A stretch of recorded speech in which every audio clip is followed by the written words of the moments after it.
अस्सलाम वालेकुम, सुबह बखैर, गुड मॉर्निंग और आदाब अर्ज़ है। आप देख रहे हैं बाखबर सवेरा। मैं हूं आपके साथ मदीहा नकवी और मैं हूं आपके साथ अशफाक इसहाक सिद्दीकी। उम्मीद है आपके दिन का आगाज़ बहुत अच्छा हुआ होगा, ठंडा ठार हुआ होगा, खुशगवार मौसम के साथ हुआ होगा। और खुशगवार तो कराची में होगा, लेकिन लाहौर में तो खासी सर्दी है, इस्लामाबाद में सर्दी है, शिमाली इलाकों में तो दांत बज रहे हैं।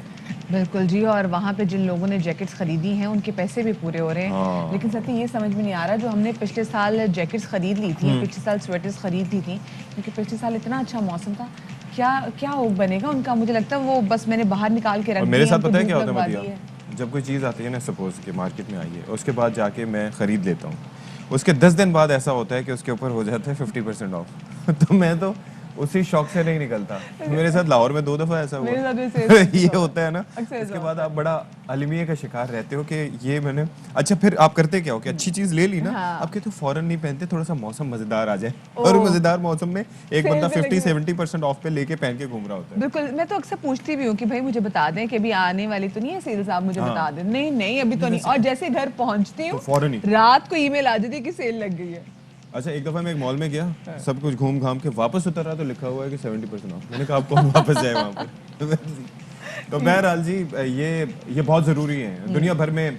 जब ये क्रिसमस या इस तरह की तकरीबात आती है, न्यू ईयर से पहले, तो हम देखते हैं कि काफ़ी वहाँ पर इस तरह की ऑफ्स लगती हैं। यहाँ पर क्या होता है, यहाँ पर अमली मुजाहिरा इसका देखा कि 1200 की चीज़ है, उसके ऊपर लिखेंगे 2200, फिर लिखेंगे 50%। तो हम लोग माशाल्लाह हर चीज़ में जो है वो काम अपना पूरा करते हैं, हम फनकार पूरे हैं। और मजे की बात ये है कि दूसरे ही साइड पे रैक पे जो नया आर्टिकल होगा उसकी कीमत 1200 होगी। बात बिल्कुल सही करें, बिल्कुल सही बात करें जनाब। बहुत सारी ऐसी बातें हैं जो कि अपने शो में करेंगे, पॉलिटिकल बातें भी हैं और खबरें भी हमारे पास ठीक ठाक हैं। लेकिन पहले टॉप स्टोरीज।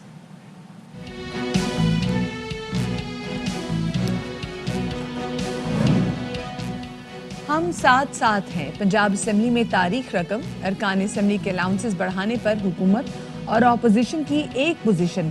करारदाद मुत्तफका तौर पर मंजूर, काश इत्तेफाक अवामी मफादात पर भी नजर आए। इजलास पर इजलास, और अब 6 दिसंबर को एक और इजलास। पीडीएम की कहानी जुबानी दावों के गिर्द घूम रही है। मौलाना फजलुर रहमान कहते हैं कि जल्द अहम फैसले होने वाले हैं। वजीर आज़म इमरान खान का कहना है कि इतना पैसा नहीं कि मुल्क चला सकें, जरूरी है टैक्स कलेक्शन बढ़े। टेक्नोलॉजी के जरिए ही टैक्स कलेक्शन बढ़ा सकते हैं।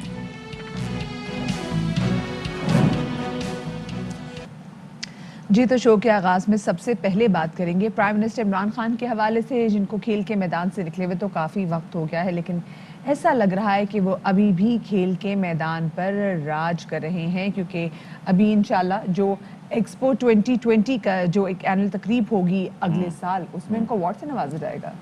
जी बिल्कुल, और जाहिर है कि अवार्ड से नवाजा जाएगा। शहर उनका बिल्कुल तारी है और दुनिया भर में उनको सराहा भी जाता है उनके विजन के हवाले से।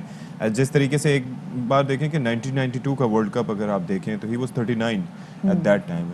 ही केम, और उनके विजन के बायस पाकिस्तान वो वर्ल्ड कप जीतने में, हाँ दुआएं भी उसमें शामिल थी, बहुत सी कैलकुलेशंस थी कि मियादाद की परफॉर्मेंस नहीं आप भूल सकते। अगर मियादाद का वो छक्का ना होता तो कुछ ना होता। इंतजाम को जिस तरीके से उन्होंने एक तरह से लेके आए थे लाइमलाइट में, फिर इस तरीके से जो प्लेयर्स थे और जो क्या शानदार टीम थी। लेकिन बहरहाल उस वक्त अगर बगर की कैफियत बहुत थी, लेकिन हम वर्ल्ड कप जीतने में कामयाब रहे। और उसके बाद से हम देख रहे हैं कि मतलब वो हमेशा ही acts like a sportsman. Fitness उनकी देख लें, उनकी जो तरीक़ेकार देख लें, जब वो सियासत में भी हैं तो उनकी बयानबाजी ऐसी होती है कि कप्तान डट कर खड़ा होता है। वजीरों को हटाते हैं तो कहते हैं कि फील्ड चेंजेस ज़रूरी होते हैं, किसको आगे भेजना है, किसको पीछे भेजना है, ये तो ये चीज़ें साथ। तो उनके फैसले सारे इसी के गिर्द घूमते हैं। इसी पर एक रिपोर्ट है, ज़रा दिखाते हैं आपको। आइंदा साल जनवरी यूँ कह रहे हैं जैसे पता नहीं कितना अरसा दूर है। नवंबर ख़त्म होने वाला है, दिसंबर आ गया और जनवरी उसके बाद इंशाल्लाह जल्द अवार्ड मिलेगा कप्तान को। अच्छा जी, मैं बड़ा खुश हूँ। मैं बस खबर एक मेरी नज़र से गुजरी, सरसरी गुजरी, मैंने देखा कि पंजाब असेंबली में जहाँ पर लोग एक दूसरे के एट टाइम्स खून के प्यासे भी दिखाई देते हैं सियासी मामलात पर, वहाँ पर जनाब बड़ा इत्तेहाद और इत्तफाक देखने में आया और बड़े लोग मतलब आंसू मेरे आंखों में आ गए थे। और मैं इतना खुश हुआ कि देखें एक नए बाब का आगाज हो गया। ऑपोजिशन और हुकूमत मिलकर आवाम के मसाइल भी ऐसे ही हल करेंगे। पंजाब में, जहां पर तहरीक अदम एतमाद की बातें होती थी। आपने देखी वो खबर मदिया? जी मैंने, लेकिन वो जो आपके आंसू निकलेंगे वो मजीद निकलेंगे, उसमें आपके लिए कोई अच्छी खबर नहीं है। क्योंकि हमने देखा है पंजाब असेंबली में इस वक्त ऑपोजिशन और जो हुकूमत है वो दोनों एक पेज पर आ गई। वैसे ऐसा कभी हम देखने में नहीं आया, लेकिन इस पर एक पेज पे इसलिए आए क्योंकि उन्होंने कहा हमारे अपने अलाउंसेस बढ़ाए जाएं क्योंकि महंगाई बहुत ज्यादा हो गई है। तो आवाम का ऐसे नहीं सोचा गया, लेकिन इन्होंने अपने बारे में जरूर सोचा है। मजे की बात है जो करारदाद पेश की, वो करारदाद पेश की गई थी मुस्लिम लीग नून की सूबाई अरकान की जानिब से, और उसके बाद फिर जनाब बाकी भी जितने भी तमाम तर लोग थे उन्होंने कहा कि जी बिल्कुल अलाउंसेस तो बढ़ाने की जरूरत है। और ये भी जिक्र किया गया कि भाई देखिए पीआईए ने भी अपने जो किराए हैं वो बढ़ा दिए हैं, हाँ। तो आप भी अलाउंसेस बढ़ाएं। मतलब वैसे एक बात है कि ऐवान है ना, तो उसमें अरकान आपस में मिल मिला के अगर ये फैसले कर रहे हैं तो यहाँ पर भी हम कर सकते हैं ना। मैं और आप मिलके किसी करारदाद पेश करते हैं, उस पर हम दोनों मुत्तफिक हो जाते हैं, इस्तीफा ले लिया जाए हमसे, उस बात पे कि चले हम दोनों के अलाउंसेस और तनख्वाह बढ़ाई जाए। हाँ आप मुत्तफिक हैं? All those in the favour of the motion से आई हैव इट। चलो आप चुपचाप घर जाओ। अच्छा जी, ये जरा पता तो चले कि अलाउंसेस जो है क्या बढ़े हैं। तो हमारे नुमाइंदे नज़ीर भट्टी हमारे साथ मौजूद है, उनको जानेंगे। अस्सलाम वालेकुम नज़ीर, गुड मॉर्निंग। ये बताएगा कि ये जो करारदाद मंजूर हुई है जिसमें फायदा दोनों का है, ऑपोजिशन का भी हुकूमत का भी, और दोनों में इतना इत्तेफाक कभी भी नहीं देखा गया सेनेट के बाद जितना अब हमने इत्तेफाक देखा है। क्या क्या अलाउंसेस बढ़ेंगे इनके, ये तो बताएं। देखिए ये इत्तेफाक जो है वो अपने मुफादात पे ही होता है, और जहाँ बाकी मामलात होते हैं, इश्यूज़ होते हैं, जहाँ आवाम के मसाइल होते हैं, आवाम के इश्यूज़ होते हैं, उस पर तो ये इख्तलाफ करते हैं। लेकिन अपने जो परसेंट प्रिविलेजेस हैं, उनके अलाउंसेस हैं, वो बढ़ाने पर जब इत्तेफाक करते हैं। और ये खातून जो है वो राहिला खादिम हुसैन तीसरी दफ़ा जो है वो MPA मुंतखब हुई हैं मुस्लिम लीग नवाज़ की, और कभी कभार ही जो है वो बोलती हैं, लेकिन कल जो है वो खूब बोली और सबकी इन्होंने नुमाइंदगी की है और किसी ने इनसे इख्तलाफ जो है वो नहीं किया। और स्पीकर साहब ने भी खासी जो है इनकी सरपरस्ती की है।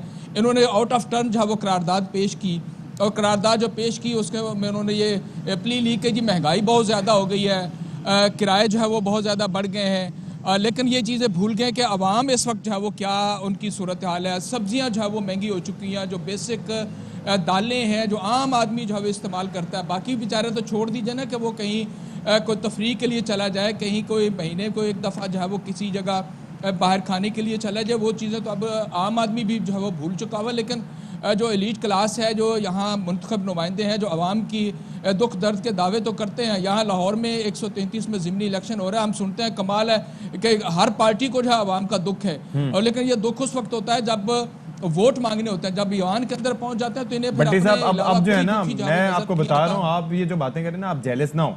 हाँ मैं भी जल रहा हूँ, लेकिन पॉइंट है कि भाई बात ये है कि, लेकिन मुझे पीआईए के किरायों का कंपैरिजन समझ नहीं आया। क्या पंजाब असेंबली के इजलास के लिए कराची से जाते हैं शिरकत करने के लिए? पीआईए के किराए को कंपैरिजन जो आखिरी जी लाहौर से जो सबसे दूर है ना वो रहीम यार खान है, और सादकाबाद आखिरी तहसील है इसकी पंजाब की। इधर से जो है वो राजनपुर लगा लें, डीजी खान जो है वो लगा लें, दूसरी तरफ जो है ये भक्कर का इलाका है, तो ये फिर पिंडी है। तो उन लोगों को जो है वो आना होता है, तो बहुत कम ही लोग होते होंगे जो खुद आते हैं, लेकिन हर कोई अपनी गाड़ियों पे जो है वो आता है। और ये एक शायद MP है जो कभी कभार जो है वो टोबा टेक सिंह से वो गाड़ियों का पेट्रोल भी हुकूमत के खाते में होता है, TAD अलग होता है। अच्छा, तो जो इन्होंने बात हो रही थी कि अलाउंसेस जो है इन्होंने जो बढ़ाई ये यकदम उठी हैं, और उन्होंने आउट ऑफ टर्न जो है वो करारदाद पेश की है, और उसमें जो है उन्होंने कहा है कि डेली अलाउंस जो है वो 3 से 5 हज़ार बढ़ाए जाएँ। जब इजलास होता है तो उस दौरान डेली अलाउंस जो है वो उनका जो बनता है, अकोमोडेशन इसी तरह से 3 से 5 हज़ार जो है वो बढ़ाई, जो एग्जिस्टिंग है उनसे मज़ीद इजाफा जो है वो कि इसी तरह से एडिशनल जो ट्रैवल अलाउंस है इससे जो है वो 3 से 6 लाख का जो है वो मुतालबा किया गया। और स्पीकर ने बाद में जब करारदाद हुई मंजूर, तो उन्होंने कहा कि फाइनेंस मिनिस्ट्री जो है वो बात करे इनसे, जो फाइनेंस डिवीजन है उनसे, और उनसे जो है ना इस पर अमल दरामद जो है वो करवाया जाए ताकि जल्द अज जल्द ये चीज़ जो है वो चले जी। ये तो बड़ी अच्छी खबर है, उनके तो फायदा हो गया इसमें, उनके अलाउंसेस बढ़ेंगे तो अल्लाह करे कि आवाम के लिए भी वो मिल के महंगाई के खिलाफ भी कोई चीज जरूर करें। खुशहाल होंगे तो आवाम को खुशहाल करेंगे ना। देखिए मेरी बात सुने, ये हम नहीं कह सकते, तनख्वाहों के बारे में बात नहीं कर सकते। अभी कुछ अरसे बाद करारदाद पेश होगी कि तनख्वाहों में इजाफा किया जाए। वो क्यों? क्योंकि अगर देखा जाए तो कानूनी लिहाज से ठीक है, हमने तो पहले अलाउंसेस की बात की थी, अब तनख्वाहों में इजाफा किया जाए। تو یہ طریقہ کار ٹھیک ہے, میں متفق ہوں. پہلے خود خوشحال ہوں گے تو دوسروں مطلب کو یہ لوگ خوشحال آگے کریں نہیں گے. نکلتے. ابھی ہم نے دیکھا ہے کہ جی ابھی دودھ کی پرائسز بھی آگے بڑھیں گے, اس پہ کبھی بات نہیں کی جاتی. ہاں اپنے الاؤنسز بڑھانے ہیں اس پہ بات کی گئی اور اس پہ اتفاق بھی دیکھا گیا.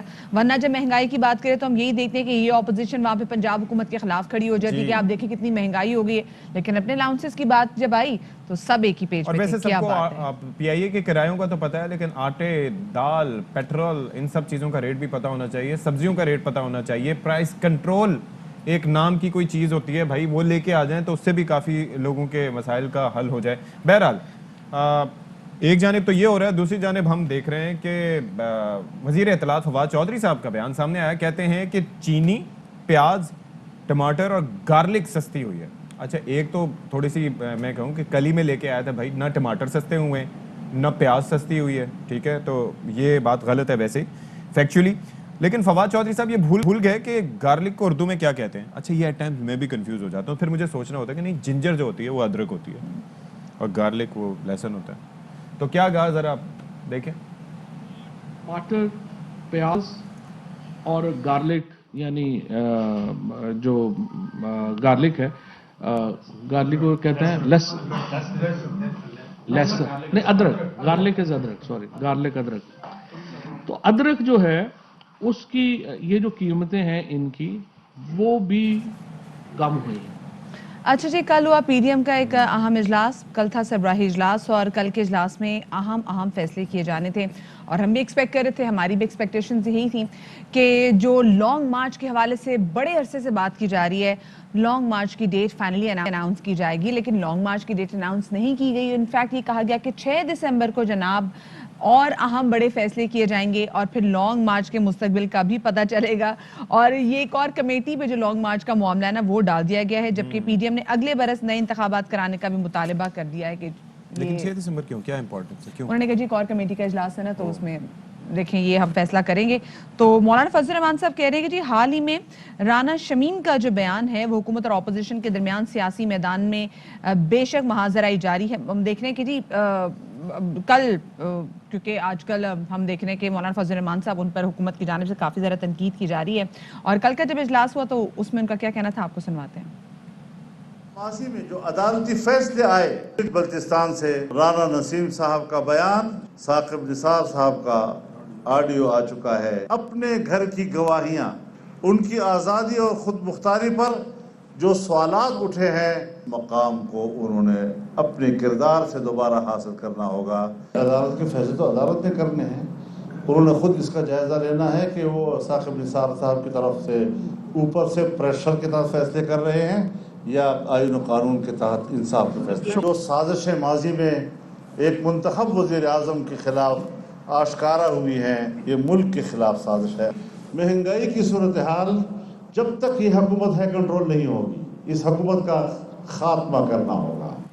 اچھا جی, اسی پر ہم بات کر لیتے ہیں. تحریک انصاف کے رہنما کنول شوذب ہمارے ساتھ موجود ہیں. بہت شکریہ جی, آپ نے باخبر سویرا کے لیے وقت نکالا.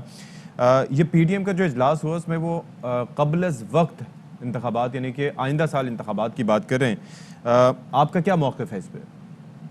پہلے تو اس میں دیکھیں گے پی ڈی ایم میں سے بچی کتنی جماعتیں ہیں. ایک مریم بی بیٹھی نہیں تھی, ایک شائستہ خان عباسی صاحب بیٹھے تھے, ایک مولانا فضل الرحمان, اور باقی تو 11 جماعتیں جو تھیں, ان میں سے جو باقی 8 جماعتیں ہیں ان کے تو نام بھی لوگوں کو نہیں پتہ, ان بیچاروں کو اپنا بھی نہیں پتہ, نہ وہ اسمبلیوں میں ہے نہ ان کی کوئی ویسے حیثیت ہے, اور یہ دونوں حضرات بھی اسمبلی سے باہر ہیں. تو اس طرح کی اناؤنسمنٹس انہوں نے پہلے بھی کی, پچھلے سال دسمبر میں آر بھی ہوا, پار بھی ہوا, پھر وہ استعفے بھی ہونے تھے جن کا اچار ہوا. اور ان کے کہنے پہ, مریم بی بی کے کہنے پہ, جو ہمارے مرتضیٰ عباسی صاحب ہیں اور ایک ان کے جیٹھ صاحب ہیں جو صفدر عباسی صاحب کے بڑے بھائی ہیں, وہ 2 ایم این ایز نے جو غلطی سے اپنے استعفے دے دیے تھے, وہ بھی انہوں نے جا کے اسپیکر صاحب کی منت ترلا کر کے واپس لے لیے. تو اس قسم کے شگوفے یہ چھوڑتے رہتے ہیں, موسمی بیماری کی طرح یہ سردیوں میں نکل کے آتے ہیں, گرمیوں میں چھپ جاتے ہیں. اس طرح کی چیزوں کو آپ بھی انجوائے کریں, ہم بھی کریں. لیکن کنول یہ بتائے گا کہ آپ لوگوں کی کیا تیاری ہے؟ مولانا فضل الرحمان صاحب نے کہا ہے کہ وہ تو لانگ مارچ کے لیے بالکل تیار ہیں, اور جب اسلام آباد آئیں گے تو اسلام آباد میں آ کے پھر وہ استعفے دیں گے, اور استعفوں پہ ان کا بڑا زور ہے. سو اپوزیشن کے اس ایکشن پہ آپ لوگوں کا کیا ری ایکشن ہوگا؟ مولانا صاحب کو ویلکم ہے جی, پہلے بھی آئے تھے 2019 میں ماشاءاللہ, اپنی پوری فوج لے کے, وہ پیلے ڈنڈوں والی فوج لائے تھے, उन बेचारे गरीबों को, मस्कीनों को इधर ला के सर्दी में बिठा दिया। और अक्टूबर के बाद जब नवंबर शुरू हुआ तो वो बेचारे बीमार भी हुए, प्यासे भी थे। हमने उनकी बड़ी खिदमत खातिर की, डॉक्टरों ने जाके चेक भी किया और उनको पानी भी पिलाया और उनकी खिदमत खातिर की, लेकिन आखिर वो खेल कूद के, झूले शूले ले लू के, और चंद हमारे जो हजरात थे मीडिया में वो बड़े एक्साइटेड हुए थे मौलाना साहब के आने पे, और फिर मौलाना साहब का कंटेनर जो है वो सब ने इस्तेमाल किया था, लेकिन साथ कोई खड़ा नहीं हुआ था। और अजीब अजीब किस्म की वहाँ से हमने तकरीरें सुनी थी, तो जम आई जी 100 बिस्मिल्लाह, ना हमने पहले रोका था ना अब रोका था, लेकिन सोच के आए कि पिछली दफ़ा की तरह मुंह की खा के गए थे, तो अब इस दफ़ा क्या खा के हैं। अच्छा जी, वज़ीर आज़म साहब ने तो कह दिया है कि अब इलेक्शन ईवीएम से ही होंगे। इलेक्शन कमीशन ने कुछ कमेटियां भी तश्कील दी हैं, लेकिन खदशात ज़ाहिर हैं, तो आगे का लाएमल क्या होगा फिर? अपोजिशन के खदशात ये हैं कि धांधली के रास्ते बंद ना हो जाएं। जाली वोटर लिस्टें जो इन्होंने बनाई हुई हैं, जिसमें मेरे दादा और बहुत सारों के दादा, वालिद साहब मेरे आके बड़ी बाकायदगी से जो फौत हो चुके हैं वो तो वोट डालते हैं, लेकिन जिंदा लोगों का कोई नामो निशान नहीं होता है अक्सर। तो वो धांधली के सब रास्ते जो बंद हो रहे हैं उनके लिए तो हम कुछ कर नहीं सकते। उसके लिए तो मैं अपोजिशन के साथ हमदर्दी कर सकती हूँ कि अब पाकिस्तान में फ्री एंड फेयर इलेक्शंस ही होंगे। और जहाँ तक इलेक्शन कमीशन की कमेटियाँ तश्कील देने की बात है, ये बड़ा खुशाइंद है, क्योंकि जब लेजिस्लेशन पास हो जाती है असम्बली से और वो कानूनी हैसियत इख्तियार कर जाती है, तो जो इदारे कानून के मातहत हैं, आइन के मातहत हैं, उन्होंने उसको फॉलो करना होता है। पार्लियामेंट सुप्रीम है, और जब एक क्लियर मेजॉरिटी के साथ बिल पास हुआ है तो इलेक्शन कमीशन को उसको फॉलो करना चाहिए, क्योंकि वो एक आइनी इदारा है। तो अपोजिशन के साथ तो इजहार यकजहती तो नहीं, हमदर्दी की जा सकती है, क्योंकि उनको अब अपनी आखिरत और आखिरत नज़र आ रही है कि जिस तरीके से इस मुल्क में इलेक्शन वो करवाया करते रहे हैं और एक ड्रामा रचाया करते रहे हैं, वो ख़त्म होने जा। सही, ठीक है, बहुत शुक्रिया जी। कमल शोजब साहिबा हमारे साथ मौजूद थी, रहनुमा पाकिस्तान तहरीक इंसाफ, और उनकी गुफ्तगू से बिल्कुल लग रहा था कि जितने मर्जी लॉन्ग मार्च के इस्तीफों की बात करते हैं, हुकूमत जो है वो इस वक्त उनको कोई भी किसी भी किस्म की टेंशन नहीं है, क्योंकि ये वो थ्रेट्स हैं जो कि पीडीएम की जानिब से पहले भी इनको दिए जा चुके हैं। जाहिर है कि वो देखते हैं कि सेनेट में नंबर्स गेम क्या होता है, लेकिन होता क्या है, ओवरऑल अपोजिशन की पॉलिसीज क्या होती हैं, इत्तेहादियों के खदशात क्या होते हैं, और फिर एकदम तकनीकी खराबी दूर हो जाती है, तो जाहिर है गवर्नमेंट को क्या खतरा हो सकता है। बिल्कुल, ये आपने सेनेट के नंबर गेम्स की बिल्कुल बात की, क्योंकि सेनेट में हम देखा जाए, अगर नंबर्स की गेम देखा जाए तो हम देखते हैं जो है ऑपोजिशन वो ज्यादा स्ट्रांग है, लेकिन होता क्या है वो हमारे सामने। अच्छा, ये नहीं सती, हम ये देख रहे हैं कि अपनी पीडीएम में जो उनके अपनी ऑपोजिशन में अभी भी बहुत सारी जगहों पे इत्तेहाद नहीं है।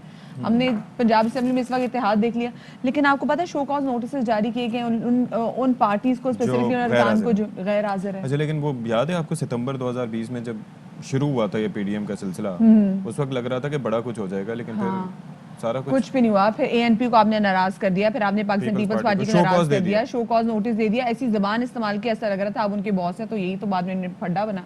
तो देखते जनाब क्या होता है लॉन्ग मार्च। अब हमें भी इंतजार है कि लॉन्ग मार्च जो कि अवाम के लिए किया जाना था, कि महंगाई के खिलाफ सड़कों पर निकल रहे हैं, वो कब होगा, हम इंतजार है, मुंतजिर हैं। एक छोटी सी ब्रेक लेते हैं, आप भी सोचें, हम भी सोचते हैं कि कब होगा।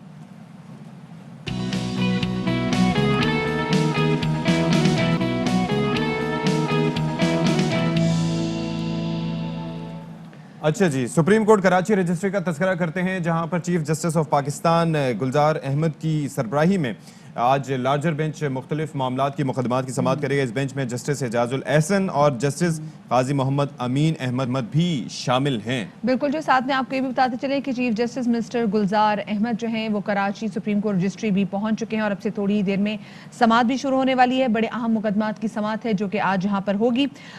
जैसे भी शफाक ने आपको बताया है कि बेंच में जस्टिस एजाजुल एहसन और जस्टिस काजी मोहम्मद अमीन अहमद भी शामिल है। इस लार्जर बेंच में 26 नवंबर तक अहम मुकदमात की समाअत करेगा, जिनमें कराची मेगा तजावुजात केस, साबिक सिटी नाजिम नेमतुल्लाह खान अमल दरामद केस, 35,000 रिफाई प्लांट्स और गैर कानूनी शादी हॉल्स, पार्क्स पर कब्जों के केसेस शामिल हैं। जबकि कमिश्नर कराची नस्ला टावर और तिजोरी हाइट से मुतालिक रिपोर्ट भी जमा कराएंगे, और ये कहा जा रहा था कि जो इन्हिदाम का जो प्रोसेस है वो आज से बाकायदा तौर पे शुरू भी हो चुका है। अच्छा जी, उससे पहले असेंबली में हमने देखा था, सिंध असेंबली में करारदाद भी इसमें पेश हुई थी, फिर वो किस तरीके से उसको गिराया जाएगा वो प्रोसेस भी, उस हवाले से बिडिंग भी की गई थी।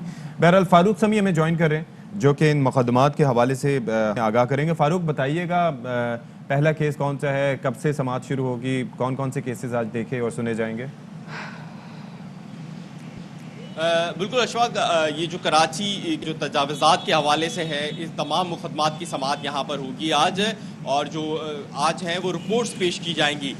آپ کو معلوم ہوگا کہ گزشتہ سماعتوں میں نسلا ٹاور کے ریویو کی جو اپلیکیشن تھی وہ مسترد ہوئی تھی, جس کے بعد آج نسلا ٹاور کے انہدام کے حوالے سے کمشنر کراچی نے رپورٹ پیش کرنی ہے. اس کے ساتھ ساتھ تجوری ہائٹس سے متعلق رپورٹ پیش کرنی ہے. اس کے ساتھ ساتھ جو آخری سماعت پہ سب سے اہم اقدام ہوا تھا وہ یہ کہا گیا تھا کہ جو ضلعی لیول پہ ڈی ایم سیز ہیں ان کے جو ڈی سیز ہیں وہ ذمہ دار ہوں گے کہ تجاوزات اور جو کہ غیر قانونی جو بھی غیر قانونی تعمیرات ہو رہی ہیں اس کی روک تھام کے لیے انہوں نے کیا اقدامات کیے ہیں وہ عدالت میں رپورٹ جمع کرائیں. آج اس حوالے سے بھی رپورٹ ہوگی. اس کے ساتھ ساتھ جو کراچی کی جو ہیریٹیج ہے کراچی کا اور سندھ کا, اس کے حوالے سے بھی ایک رپورٹ پیش ہوگی عدالت کے اندر, اور انہوں نے کیا اقدامات کیے ہیں بچانے کے لیے ان تاریخی عمارات کو.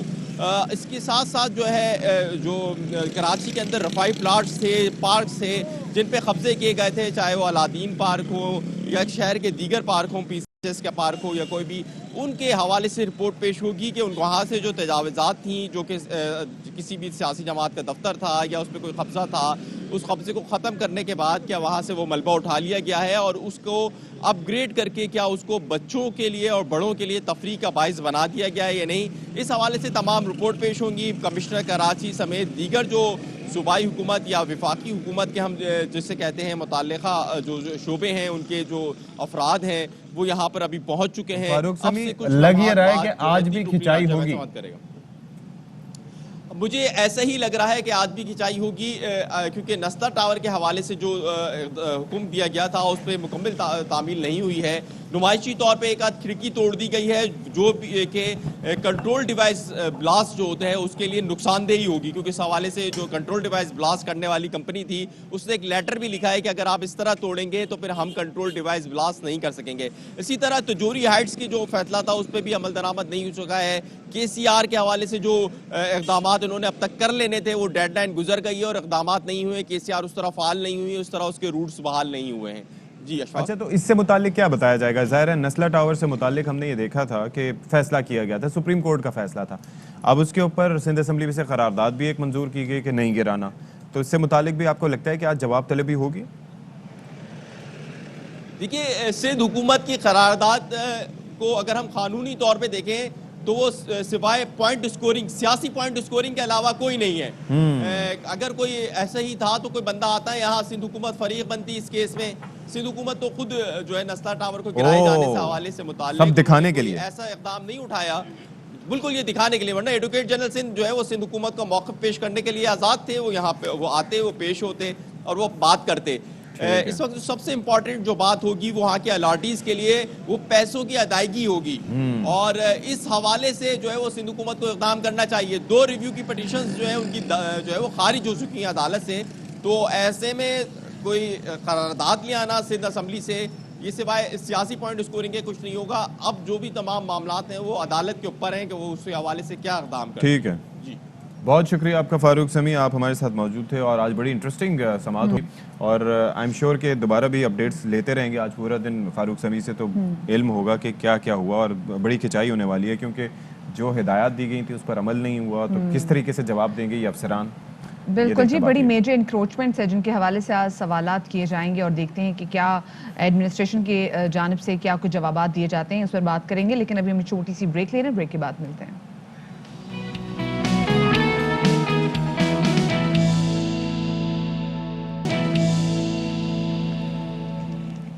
جی تو welcome back after the break, اور اب ہم آپ کو کرائیں گے پورے سمندر کی سیر. مطلب کراچی میں جو سمندر آپ کو اویلیبل ہے, جو پاکستان میں سمندر آپ کو اویلیبل ہے, اس کی سیر کرائیں گے. وہ ایسے کیونکہ پاکستانی تاریخ کی سب سے بڑی اسپیڈ بوٹ ریلی اور جو فشنگ ٹورنامنٹ ہے اس کا آغاز ہو گیا ہے, جس میں شرکت کر رہی ہیں 10 اسپیڈ بوٹس. اور کہاں جائیں گے؟ کراچی سے اور ماڑا جائیں گے. جی پہلا مرحلہ ہوگا, this would be the first stage. اس کے بعد چرنا آئلینڈ سمیت 300 کلومیٹر کا فاصلہ طے کیا ہے, اور پھر اس کے بعد جناب نئے جزیرے اور مقامات بھی ان کو اب متعارف کروایا جائے گا, وچ از ویری گڈ سیاحتی پوائنٹ آف ویو سے. اور گوادر پہنچنے کے بعد دنیا کا سب سے بڑا فشنگ ٹورنامنٹ بھی منعقد کیا جائے گا, یعنی کہ یہاں سے کوئی 650 کلومیٹر جائیں گے دور گوادر, وہاں پر ہوگا فشنگ ٹورنامنٹ. اور اس کے بعد پھر گوادر سے کراچی تک واپسی میں فشنگ بھی کی جائے گی. کیا زبردست ویسے مطلب بالکل جی. اور ساتھ میں بھی بتاتے چلیں کہ اس بوٹ ریلی کو پاکستان نیوی کا بھی تعاون حاصل ہے, اور آپ سوچیں کتنے مزے کے مناظر نظر آئیں گے. اب آپ پاکستان میں ہی اگر آپ یہاں پہ جب بوٹنگ پہ نکلے تو آپ کو کہیں کہیں ایک ایسی جگہ آتی ہے جہاں پہ آپ کو ڈولفنس بھی نظر آتی ہیں. تو جسٹ امیجن ستی کہ جو پہلا مرحلہ ہے جس میں آپ کراچی سے ماڑا بیچ تک جائیں گے, وہاں تک درمیان میں آپ کو کتنی خوبصورت جو ہے اللہ پاک کی پانی کی آبی مخلوق جو ہے وہ نظر آئیں گی. کیا خوبصورت نظارہ ہوگا.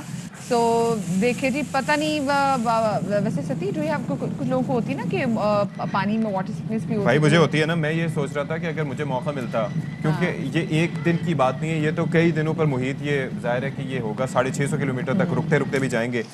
تو اگر وزن کم کرنا ہو میرے جیسے بندے کو نا, تو وہ اس پہ جا سکتا ہے کہ راستے میں پورا راستہ سی سکنس کی وجہ سے, سی سکنس کی وجہ سے تو وامٹنگ اور اس کے بعد جو ہے وہ بہت مشکل کام ہے. لیکن یہ کہ ہیٹس آف ٹو دیم, کیونکہ یہ ظاہر ہے کہ یوز ٹو ہیں اور اس کی وجہ سے یہ جائیں گے, اور بڑی اچھی بات ہے. لیکن میرین لائف ایک بڑی خوبصورت اس کے نظارے ہوتے ہیں, اور جو ان ایکسپلورڈ ایریاز ہیں تو آئی ایم شیور کہ وہاں پر پولوشن بھی کم ہوگی, قدرتی خوبصورتی بھی زیادہ ہوگی, پانی بھی جو ہے وہ آپ دیکھیں نیلگوں وہاں پر پانی ہوگا, تو کیا زبردست ایکسپیرینس ہوگا. تو آئی ایم شیور کہ will share more such stories کہ کیا کیا ان کا پڑاؤ رہا اور کیسے کیسے وہ آگے بڑھے. تو ہر قدم پہ آپ اللہ پاک کی نعمتوں کا جو ہے وہ شکر ادا کرتے چلیں گے. اب ذرا آگے بڑھتے ہیں اور ملک میں جو سچویشن اس حوالے سے آپ کو بتائیں کہ وزیر اعظم عمران خان کہہ رہے ہیں کہ ہمارے پاس اتنا پیسہ نہیں ہے کہ ملک چلا سکیں, اسے ملک چلانے کے لیے قرضہ لینا پڑتا ہے. ایف بی آر ٹریک اور ٹریس سسٹم کی افتتاحی تقریب سے خطاب کرتے ہوئے وزیر اعظم عمران خان کا کہنا تھا کہ ماضی کے حکمرانوں نے جتنا قرضہ لیا ان کو سزائیں ملنی چاہیے تھیں. اشراف عافیہ کے شاہانہ طرز زندگی سے لوگ سمجھتے ہیں کہ ہمارا ان کو احساس نہیں, اور امیر ملکوں میں بھی وزراء کا طرز زندگی اتنا شاہانہ نہیں ہے جتنا آپ پاکستان میں دیکھتے ہیں.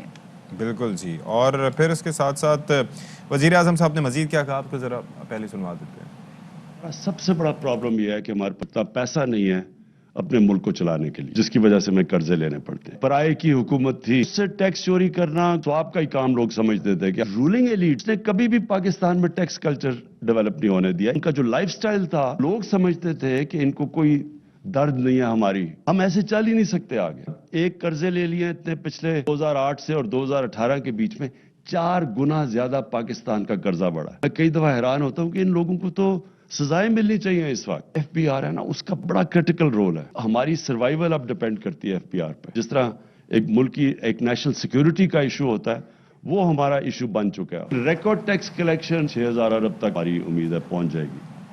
بالکل جی. تو اسی صورتحال پر بات کر لیتے ہیں. وزیر اعظم کی اکنامک ایڈوائزری کونسل کے رکن عابد سلیحری صاحب میں جوائن کریں. بہت شکریہ سلیحری صاحب. وزیر اعظم صاحب تو کہہ رہے ہیں کہ اتنا پیسہ نہیں ہے کہ ملک چلا سکیں, تو ایسی صورت میں یہ جو ریونیو جنریشن یا ٹیکس کلیکشن جو ہے اس کو بڑھانے کے لیے, اور خاص طور پر ٹیکس نیٹ کو بڑھانے کے لیے, تو پچھلے 20 سال سے ہم سن رہے ہیں کہ ٹیکس نیٹ بڑھایا جائے گا, لیکن اینڈ میں جو سارا نزلہ آ کر گرتا ہے یا تو کسی حد تک کاروباری طبقے پر یا پھر سیلریڈ کلاس پر.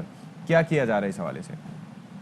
دیکھیے, اس وقت اگر آپ اس سال کے بجٹ کو دیکھیں, 4.8 ٹریلین روپیز فیڈرل گورنمنٹ کے پاس بچتے ہیں صوبوں کو ان کا حصہ دینے کے بعد. اور اگر آپ دیکھیں کہ سود کی مد میں اور قرضوں کی ادائیگی کی مد میں جو پیسے جانے ہیں, تو تقریباً اس میں سے 3 ٹریلین جو ہے وہ چلا جائے گا قرضوں کی ادائیگی پہ. اور یہ قرضے وہ ہیں جو کہ آج سے 10 سال یا 15 سال پہلے لیے گئے ہیں. اگر آپ حکومتی قرضوں کو دیکھیں تو ان کا ایوریج ڈیوریشن جو ہے وہ تقریباً 10 سال بنتا ہے. تو اس کا مطلب یہ ہوا کہ 10 سال پہلے جو قرضے لیے گئے تھے وہ آج لوٹائے جا رہے ہیں, جو آج قرضے لیے جا رہے ہوں گے وہ آج سے 10 سال کے بعد لوٹائے جا رہے ہوں گے. وزیر اعظم ٹھیک فرما رہے ہیں کہ جب تک ہم اپنے ٹیکس بیس کو نہیں بڑھاتے, یا جب تک ہم اپنے جو نان ڈیولپمنٹ ایکسپینڈیچرز ہیں ان کو, نان پروڈکٹیو ایکسپینڈیچرز کو کرٹیل نہیں کرتے, حکومتی معاملات چلانا جو ہے وہ کافی مشکل ہوتا چلا جاتا ہے. اور اس میں زیادہ بڑی چیز جو ہے وہ پھر آپ کو آئی ایم ایف کے پاس جانا ہوتا ہے یا باقی کریڈیٹرز کے پاس جانا ہوتا ہے, جن کی بڑی بڑی شرائط بھی ہوتی ہیں. دیکھیں یہاں پہ اب سوال یہ بھی کھڑا ہوتا ہے کہ جب آئی ایم ایف کے پاس اگر ہم اب گئے تو جو پہلے اسد عمر صاحب اس حوالے سے بات کر رہے تھے, تو ہم اس ٹائم پہ کیوں نہیں گئے؟ تو جتنا نقصان اور جو جتنا اکانومی کو سفر کرنا پڑا, شاید اگر اس ٹائم ہی چلے جاتے تو اتنا نقصان, اتنا سفر نہ کرنا پڑتا. دیکھیے, اٹس اینڈ بٹس تو ہر وقت رہتے ہیں. اس وقت شاید یہ کوشش کی جا رہی تھی کہ جو دوست ممالک ہیں ان کے ذریعے اپنے جو ڈالر ڈیفیسٹ ہے اس کو پورا کیا جائے, اسٹیٹ بینک کے پاس بفر رہے. اور ہم نے دیکھا انڈیا کے ذریعے, چائنا کے ذریعے کوشش کی بھی گئی, لیکن IMF کے پاس جانا جو ہے وہ صرف $1 بلین کے لیے نہیں جانا ہوتا. IMF کے پاس جانے سے آپ کو ورلڈ بینک اور ADB اور باقی جو ملٹی لیٹرل کریڈیٹرز ہیں ان کے ساتھ بھی معاملہ طے کرنا آسان ہو جاتے ہیں, کیونکہ IMF کے ریویو کی وجہ سے ہی وہ آپ کو وہ بھی قرض دینے پہ آمادہ ہوتے ہیں. جی بالکل, وہ آپ کی کریڈٹ ریٹنگ بڑھتی ہے, IMF کی ایشورنس ہوتی ہے, اور اسی وجہ باقی جو ملٹی لیٹرل ہیں وہ آپ کے ساتھ معاملہ طے کرنے پہ راضی ہوتے ہیں. تو IMF کی ایک اپنی امپورٹنس اپنی جگہ بہرحال موجود ہے. ہوا صرف یہ ہے کہ کووڈ-19 کی وجہ سے IMF کا پروگرام جب سٹارٹ ہوا 6 مہینے بعد تو کووڈ شروع ہو گیا, تو وہ جو پورا 1.5 سال چیزوں پہ بات آگے نہیں بڑھ سکی, جو ریفارمز تھی, انسٹیٹیوشن ریفارم, ٹیکس ریفارم. تو اب جب کووڈ کا زور تھوڑا ٹوٹا ہے تو IMF نے دم سے اب وہ ساری چیزوں کے جو ہے اس کی. اچھا سلیری صاحب, ایک اور چیز بھی بڑی امپورٹنٹ ہے, چونکہ آپ اکنامک ایڈوائزری کونسل کے رکن بھی ہیں اور ظاہر ہے کہ معیشت پہ آپ کی گہری نظر ہے. یہ جو مس مینجمنٹس ہوتی ہیں تو کائنڈلی اس کے اوپر بھی بڑا کثیر زر مبادلہ ہمارا خرچ ہوتا ہے, یعنی کہ جو بڑا حکومتی پیسہ جاتا ہے, عوام کا پیسہ جاتا ہے, وہ جیسے کہ چینی کی پروکیورمنٹ جس وقت کرنی چاہیے تھی, بیڈنگ اس کی لیٹ کی گئی اور زیادہ قیمت پہ خریدی گئی.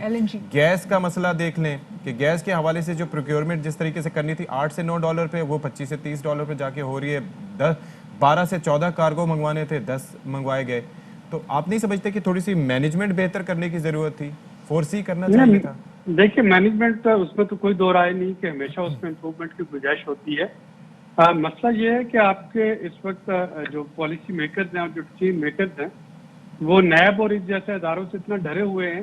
لیٹ سے کہ آج میں گیس جو ہے وہ $10 پہ لے لیتا, کل گیس جو ہے وہ 9.5 پہ آ جاتی, تو فوری طور پہ میرے خلاف الزامات شروع ہو جاتے کہ جی اس نے 50 سینٹ کمانے کے لیے ملکی زر مبادلہ کا نقصان کر دیا, کروڑوں اربوں روپے کا نقصان کر دیا. تو کوئی بھی جو اس وقت پالیسی میکرز ہے وہ ہیجنگ اور اسپیشلی جو سرکاری خریداری ہے اس میں ہیجنگ کرتے ہوئے ڈریں گے, کیونکہ ان کو نہیں پتا کہ لیکن وہ تو ECC کے فیصلوں کو اب تحفظ حاصل ہو گیا نا, کابینہ کے فیصلوں کو بھی تحفظ حاصل ہو گیا ہے. اب جو نیا نیب ہوا ہے نا, یہ نیب کا جو آپ کا ترمیمی آرڈیننس ہے جو تو پچھلے ہفتے ابھی سینٹ پہ اپروو ہوا ہے, اس سے پہلے تک تو یہ ساری چیزیں جو تھی یہ لمبو میں تھی, اور اکثر ڈیسیژن میکر جو تھے وہ فیصلہ سازی میں ڈرتے تھے کہ یہ نہ ہو کہ ان کی کوئی اچھی انٹینشن سے کیا ہوا اقدام بھی جو ہے وہ ان کے گلے پڑ جائے. صحیح. اچھا عابد سلیری صاحب, اب آخر میں وہی سوال پوچھنا چاہوں گی جس کا پہلے ستی نے بھی تذکرہ کیا تھا کہ اب ہم جو عوام ہے وزیر اعظم کے اس بیان کے بعد کہ ٹیکس کلیکشن کو بڑھانا ہے, سو اب ہم یہ ڈر گئے ہیں کہ ہو سکتا ہے کہ جی ٹیکس مزید بڑھا دیا جائے. تو یہ پلیز ہمیں کلیریفائی کر دیں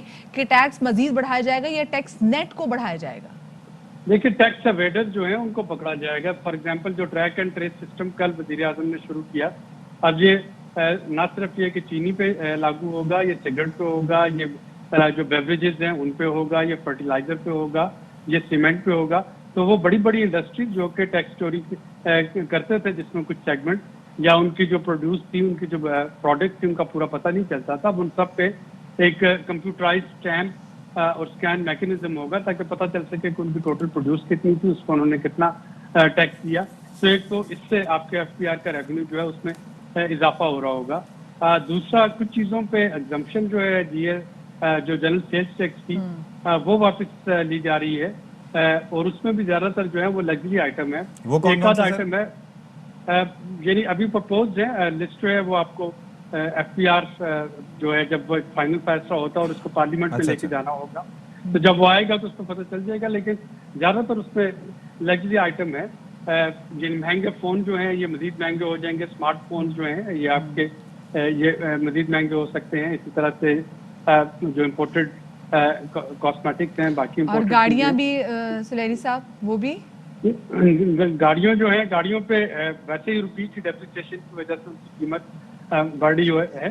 تو یہ دیکھنا ہوگا کہ ان میں سے کون کون سی ایسی چیزیں ہیں جس پہ کہ سیلز ٹیکس کی پہلے اسٹینڈرڈائز نہیں تھا, 17% سے کم تھا, یا ان پہ ایگزمپشن تھی. تو سوائے ایکسپورٹ آئٹم کو چھوڑ کے اس پہ ایک لایا جا رہا ہوگا ریوائز بل پارلیمنٹ میں. تو ٹیکس کلیکشن ایز سچ جو ٹیکس ریٹ ہے وہ نہیں بڑھایا جا رہا, بلکہ جو ٹیکس ریفارمز ہیں جو کہ کئی دفعہ جن پہ پہلے اشارہ ہو چکا تھا کہ ان پہ کام کرنا ہے, کووڈ کی وجہ سے نہیں کیا جا سکا تھا, उन पर फोकस किया जा रहा होगा। सही, चलें ठीक है, बहुत शुक्रिया जी। आबिद सुलेरी साहब हमारे साथ मौजूद थे। और जितने लोग हमें देख रहे हैं, आपको एक बात फिर से बताते चले कि जो लग्जरी आइटम्स हैं उन पे बढ़ेगा टैक्स। में कॉस्मेटिक्स आ जाते हैं, इसमें आपके जो सिगरेट्स वगैरह ये आ जाते हैं, इसमें आपके जो चॉकलेट्स वगैरह जो बहुत ये चीज़ें भी आ जाते हैं, इसमें कॉस्मेटिक्स का जिक्र कर दिया, इसमें गाड़ियाँ आ जाती हैं। कॉस्मेटिक्स बनना सवरना वो नहीं है, लग्जरी है खवातीन के लिए, ये लग्जरी कंसीडर की जाती है ना। तो आप सोचे वो हेयर स्प्रे पे भी सोचे भी लगा देंगे, तो बताइए इसको क्या होगा। अच्छा, और सती साथ में अभी सीमेंट की बात भी, सीमेंट पे भी किया गया। और अभी आपसे जो लोग अभी कंस्ट्रक्शन वगैरह करा रहे हैं उनको ये मालूम है कि साल पहले जो बजरी की प्राइस थी, अगर आपको साल पहले वो तकरीबन 200 की अगर मैं आपसे बता रही हूँ तो वो 900 की मिल रही है। तो आप कंस्ट्रक्शन में तो लोगों को समझ में नहीं आ रही कि अगर छूट भी मिल रही है तो उस सिलसिले में इंसेंटिव्स काफी दिए गए थे, अब वही वापस लिए जा रहे हैं। पर अगर इतने पैसे लोग लेकर कहाँ से आए कि अपने लिए बनाए ना। अच्छा, और रेट्स चेंज हो रहे हैं, मतलब आज कुछ सोचते हैं ठेकेदार भी पीछे भागते हैं उससे जी, हाँ क्या करें क्या ना करें। एग्जैक्टली, हमने पिछले दिनों चलें जी, दुबई का तस्करा करते हैं फिर से। बिल्कुल जी, दुबई का आपको पता है कि जैसे वहाँ पे दुबई एक्सपो जारी हो सारी है और वहाँ पर पाकिस्तान का जो पेविलियन है वहाँ पर कुछ दिनों पहले 20 नवंबर को था चिल्ड्रंस डे। तो चिल्ड्रंस डे वहाँ पर सेलिब्रेट किया गया और वहाँ पर इस मौके पर एक ऐसा बच्चा भी मौजूद था जो कि बीमार भी था और साथ में जो उस बच्चे की ख्वाहिश थी वो पूरी की गई। और इस तकरीब में दुबई के शेख जायद बिन सुल्तान, खलीफा नाहयान और साथ में पाकिस्तानी सफीर ने भी शिरकत की। बिल्कुल जी, और इसके साथ साथ जो दुबई एक्सपो था उसके अंदर हमने देखा पाकिस्तान का जो पवेलियन था क्या वो छा गए, मतलब बड़ी अप्रिसिएशन पाकिस्तानी पवेलियन के हवाले से आ रही है। बहरहाल ये जो खबर हमने आपको दी है इससे मुतालिक एक रिपोर्ट है, आप जरा देखिएगा। वर्ल्ड चिल्ड्रंस डे मनाने के लिए पाकिस्तान पवेलियन पे और इस हाइनेस शेख जायद बिन सुल्तान बिन खलीफा नाहयान की मौजूदगी में मेक अ विश फाउंडेशन की ऑनररी प्रेसिडेंट शेखा बिन सैफ अल नाहयान ने एक बीमार पाकिस्तानी लड़के की ख्वाहिश पूरी की। किडनी पेशेंट मोहम्मद हमदान को एक प्ले स्टेशन और आईपैड चाहिए था। Pakistan ambassador his excellency Afzal Mahmood ने कहा, ये काम यहाँ पे पाकिस्तान पवेलियन पे हुआ, जो पाकिस्तान के लिए इस मुल्क के लोगों में, इसकी रॉयल फैमिली में जो पाकिस्तान के लिए प्यार है, जो मोहब्बत है। मोहम्मद हमदान किडनी ट्रांसप्लांट के इंतजार में है। अपने भाई बहन को सबसे बड़ा मुझे आज बहुत अच्छा लगा, बहुत ये अच्छा लगा। वो जो यूएई का किंग है मुझे भी वो भी अच्छा लग गया। आज एक्सपो 2020 के अल-वासिल डोम पे भी चिल्ड्रंस डे मनाया गया। कैमरामैन बासित अहमद के साथ Razia Ruknuddin, ARY news, Dubai. अच्छा जी, तो सुप्रीम कोर्ट कराची रजिस्ट्री में जिस तरह से हमने कहा था कि आज मुकदमात की समाअत होगी और बड़ी खिंचाई भी होने वाली है, तो ऐसे में कमिश्नर कराची साहब की जानिब से नस्ला टावर से मुतालिक रिपोर्ट पेश की गई है और लार्जर बेंच ने कमिश्नर कराची की जो रिपोर्ट है उस पर अदम एतमाद जाहिर कर दिया। बिल्कुल जी, इसी हवाले से मजीद तफसीरात जानेंगे। फारूक समी हमारे नुमाइंदे वहाँ पर मौजूद हैं। फारूक, क्या तफसीरात निकल कर आई हैं, क्यों अदम एतमाद का इजहार किया गया है?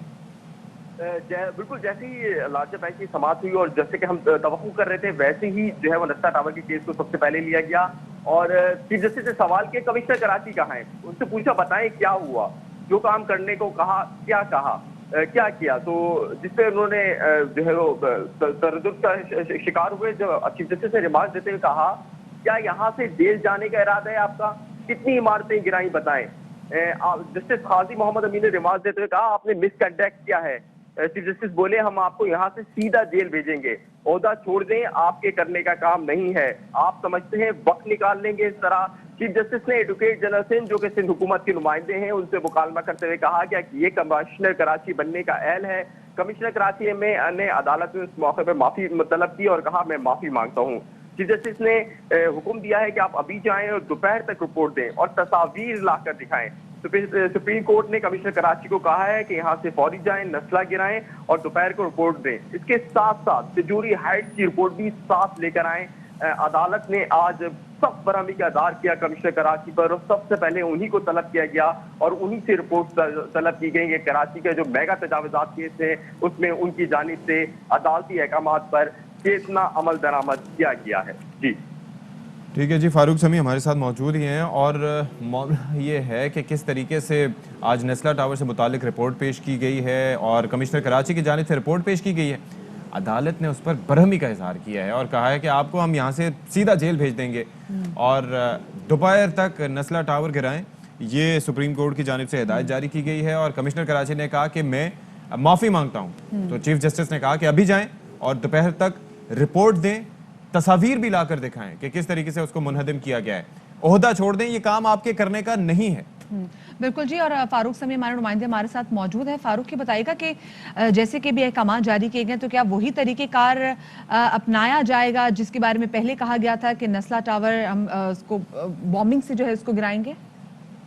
अच्छा मजिया, ये तमाम चीजें दोपहर तक होते हुए तो नजर नहीं आती। कमिश्नर कराची शदीद भुखलाए हुए अंदाज में वहां से निकले और उनको ये जाहिर बात है एक काफी सुक्की का सामना करना पड़ा कमरे अदालत में, और वो वहां से निकले और अभी अभी वो यहाँ से रवाना हुए हैं। मेरी उनसे बात भी हुई, मैंने उनसे पूछा तो उनका ये कहना था कि हम हत्तुल इम्कान कोशिश कर रहे हैं, और वो काफी जो है वो डिसअपॉइंट और उनका जो लहजा था वो मायूस कुन था, और वो वहां से अभी गाड़ी से बैठ के यहाँ से निकल गए हैं। ताहम कंट्रोल डिवाइस ब्लास्ट करने के लिए भी जो है आपको कम से कम 24 आवर्स चाहिए होते हैं, जो कि हमारी कंपनी से बात हुई थी कि उनको वहां पर उसको तो ब्लास्ट का जो मवाद है वो नष्ट करना होता है और आसपास के इमारतों का जायजा लेना पड़ता है। कुछ इमारतें खाली भी कराई जानी होती हैं। और दूसरे जो तरीक़ेकार है जो कि मैनुअल तरीक़ेकार है, जो कि माजी में इसी तरह कराची में बिल्डिंग तोड़ी गई हैं, उसमें भी दोपहर तक तो वो तोड़ने का काम नहीं कर सकते, और अगर वो उस बिल्डिंग को छेड़ते हैं कि किसी भी किस्म की तोड़ करते हैं तो फिर कंट्रोल डिवाइस ब्लास्ट नहीं हो सकता। ये दो सूरत हाल का सामना है कमिश्नर कराची को। अब देखना ये है कि वो दोपहर तक क्या रिपोर्ट लेकर आते हैं और क्या तस्वीर लेकर आते हैं। अब ये उनकी रिपोर्ट पर ही होगा। तो हम अदालत ने ये हुक्म दिया है कि आपने हमें दोपहर तक तोड़ गए जो है वो बताना है। ठीक है, बहुत शुक्रिया फारूक समी, अपडेट्स आपसे लेते रहेंगे। अच्छा, नस्ला ही नहीं, जो तिजोरी हाइट्स है उसके मुतालिक भी यही हुक्म दिया गया है।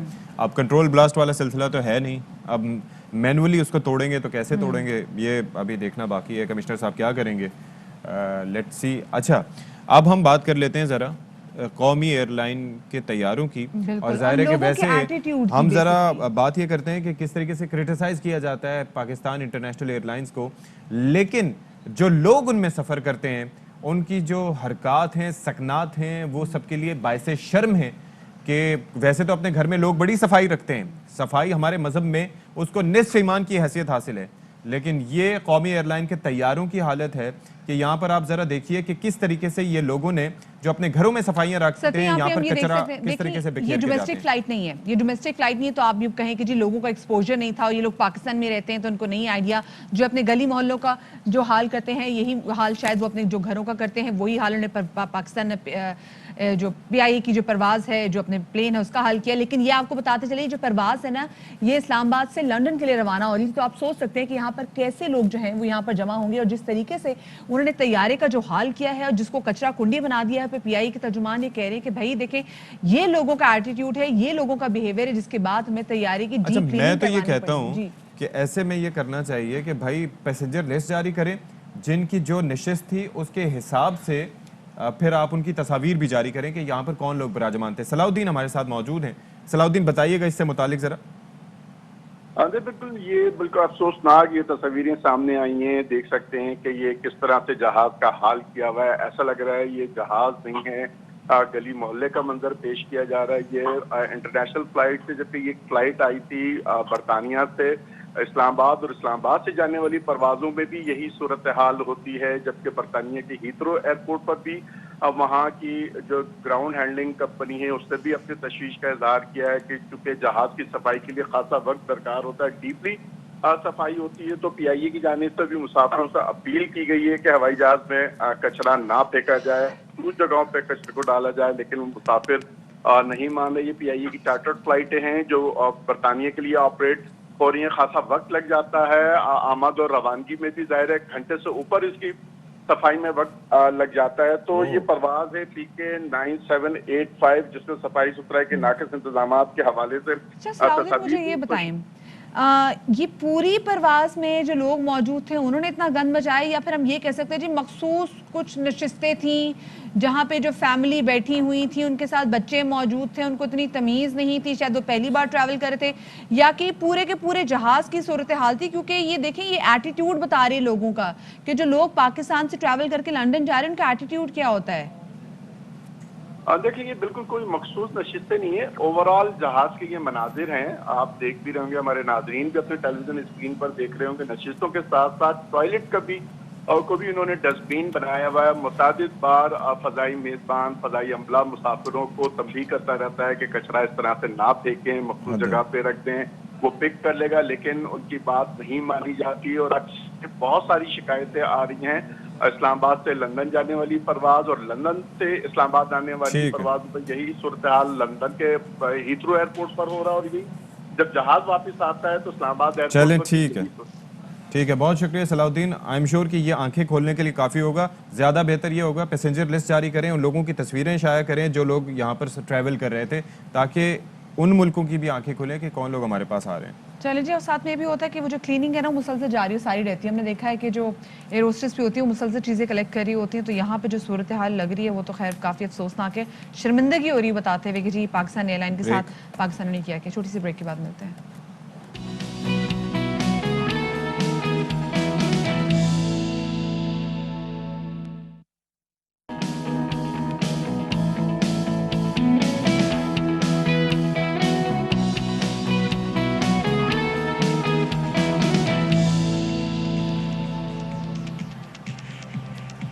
Welcome back. باخبر سویرا میں ایک بار پھر سے آپ کا خیر مقدم ہے, اور ظاہر ہے کہ ہم اس گھنٹے میں بھی آپ کو کئی اہم ایشوز سے متعلق باخبر رکھیں گے, آپ کو اویئر کریں گے, اویئرنیس بڑھائیں گے آپ کی.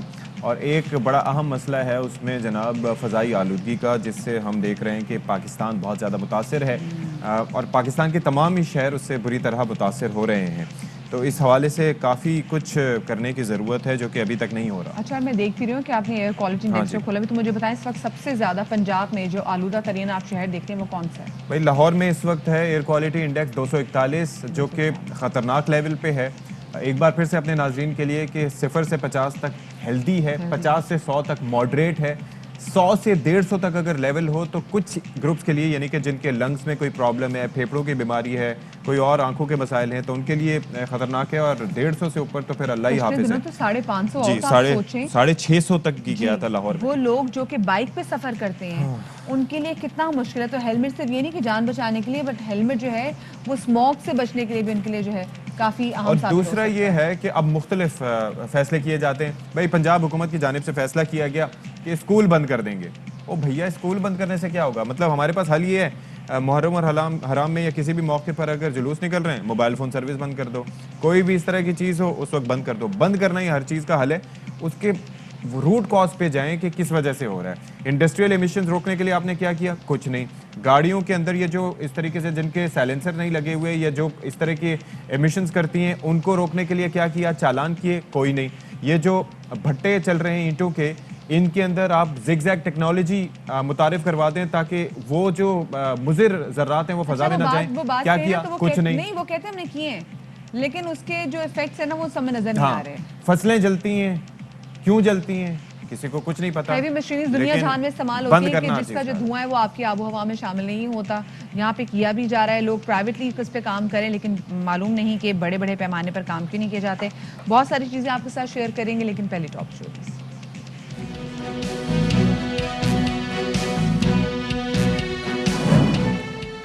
اسلام آباد پولیس کا اچھا فیصلہ, تھانوں میں نوجوان طلباء کو انٹرن لگانے کا فیصلہ. یہ طلباء پولیس اور شہریوں میں پل کا کردار ادا کریں گے اور تھانے آنے والوں کی رہنمائی بھی ہو سکے گی. اچھا جی, محکمہ پولیس کا ایک موٹو ہے کہ پولیس کا ہے فرض مدد آپ کی, اور ظاہر ہے کہ پولیس کے لفظ کے بھی ہم اکثر جو ہے وہ میننگز لیتے ہیں, پولائٹ, اوبیڈینٹ, اس کے ساتھ ساتھ جو بھی, لیکن اس کے برعکس تاثر عوام میں پایا جاتا ہے کہ عوام بھلے پڑھے لکھے ہوں, پڑھے لکھے نہ ہوں, لیکن کوئی بھی سینس رکھتے ہوں, وہ پولیس کے پاس جانے سے گھبراتے ہیں, کیونکہ انہیں لگتا ہے کہ پولیس کا رویہ ان کے ساتھ ٹھیک نہیں ہوتا اور وہاں پر ان کو لینے کے دینے پڑ جاتے ہیں. لیکن اس تاثر کو دور کرنے کے لیے اب وفاقی دارالحکومت میں ایک فیصلہ کیا گیا. وہ فیصلہ کیا ہے مدیہ؟ وہ فیصلہ یہ ہے کہ جناب وفاقی دارالحکومت میں اب جو نئے طلباء ہیں ان کو انٹرن رکھا جائے گا, اور ایک طریقے سے جو طلباء ہیں نا یہ آڈٹ کا کام کریں گے. آڈٹ کا کام کیسے کہ یہ طلباء دیکھیں گے کہ جو پولیس ہے ان کا رویہ عام عوام کے ساتھ کیسا ہے, اور جب شکایات ان کو موصول ہوتی ہیں تو اس کا رسپانس ٹائم کیسا ہوتا ہے, اور ساتھ میں وہ کس طریقے سے ان کو رسپونڈ کرتے ہیں. اور بہت ساری چیزوں میں یہ کہا جا رہا ہے کہ یہ تجربہ اس لیے بھی کیا گیا ہے تاکہ جو طلباء ہیں وہ ایک پل کا کردار ادا کر سکیں پولیس میں اور عام عوام میں. اور ساتھ میں بہت ساری چیزیں جو ہیں ہو سکتا ہے یہ طلباء آؤٹ آف دا باکس سوچنے کی صلاحیت ہمارے جو پولیس کے محکمے جو ہمارے نئے پولیس اہلکار ہیں ان کے ساتھ بھی بیٹھ کے ان کو سمجھائیں کہ بھئی یہ چیز یوں بھی کرنی چاہیے. اور میرے خیال سے اچھی بات ہے اس سے ستی جو اپنے جو پولیس اہلکار ہیں ان کی کمیونیکیشن جو اسکلز ہیں وہ اچھے ہوں گے, کیونکہ دیکھیں بہت ساری جگہوں پہ ہمیں یہ سمجھ بھی نہیں آتا کہ ہم نے عام عوام سے اور کوئی خدا نہ خاصا کوئی پرابلم ہو جائے تو ہم نے ان کے ساتھ ڈیل کیسے کرنا ہے. میرے خیال سے ایمپتھی کا فیکٹر ایڈ ہو جائے گا. بالکل جی, فیکٹر ایڈ ہو جائے گا, اور آئی ہوپ کہ اس کے اندر ہو یہی کہ ظاہر ہے کہ جو مسائل ہیں ان کی جانب نشاندہی بھی کی جائے, ان کا حل بھی نکالا جائے, اور ایک میکینزم ایسا ہو کہ یہی نہ ہو کہ پتہ چلے وہ بھی آگے جا کے انہی لوگوں کو بلیک میل کریں, کہہ رہے ہیں کہ میری وہاں پر پہنچے فلاں تھانے میں تو میں کروا دوں گا, تم جانتے نہیں ہو مجھے. اچھا نہیں, اور آپ کو پتا ہے کہ ساتھ میں جو تمام تر چیزیں جو طلباء جو انٹرنیز ہیں وہاں پہ نوٹ کر رہے ہوں گے, اس کی روزانہ کی جو رپورٹ بھی ہے نا وہ سینٹرل پولیس آفس کو بھجوائی بھی جائے گی, اور یہ کریں گے کام انٹرنیز.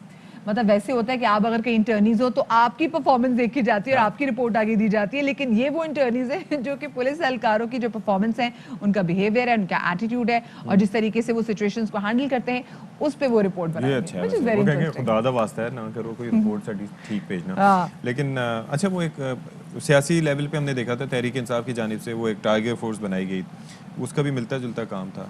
ٹائیگر تھانوں میں نہیں تھا لیکن اوور آل ویسے ہی ہے, وہ جب راشن بھی انہوں نے تقسیم کیا تھا, لیکن اس کے بعد ابھی ٹائیگر فورس جو ہے وہ بھی سمہاؤ. ہم نے جو مہنگائی کے والے سے بات بھی کی تھی کہ جی کیونکہ یہاں پہ مہنگائی کو کنٹرول کرنے کے لیے اور اسپیسیفکلی جو ایک لسٹ آویزہ کی جاتی ہے دکان میں, تو تھا کہ جی اس کے لیے والنٹیئرز کی ضرورت ہے. تو خیر آپ نے اچھا یاد دلایا ان کا, اچھا انیشیٹو ہے, اگر اس کو نظر رکھی جائے, فوکسڈ رہیں اس کے اوپر کہ کیا کرنا ہے. ہاں چلے جی, اب ذرا آپ کو بتائیں کہ کل کوآپریٹیو مارکیٹ میں جہاں کچھ دنوں پہلے آگ لگی تھی, یہاں کا دورہ کیا وفاقی وزیر اطلاعات فواد چودھری نے, اور ساتھ میں گورنر عمران اسماعیل صاحب نے بھی.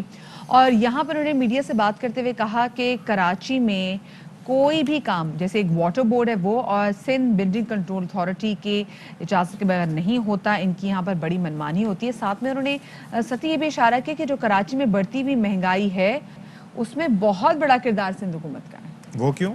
کیونکہ بھئی اب مہنگائی جو ہے وہ تو پروونشل مسئلہ ہے نا. انہوں نے کہا کراچی کے ریٹس دیکھیں اور باقی تمام تو شہروں کے ریٹس دیکھیں.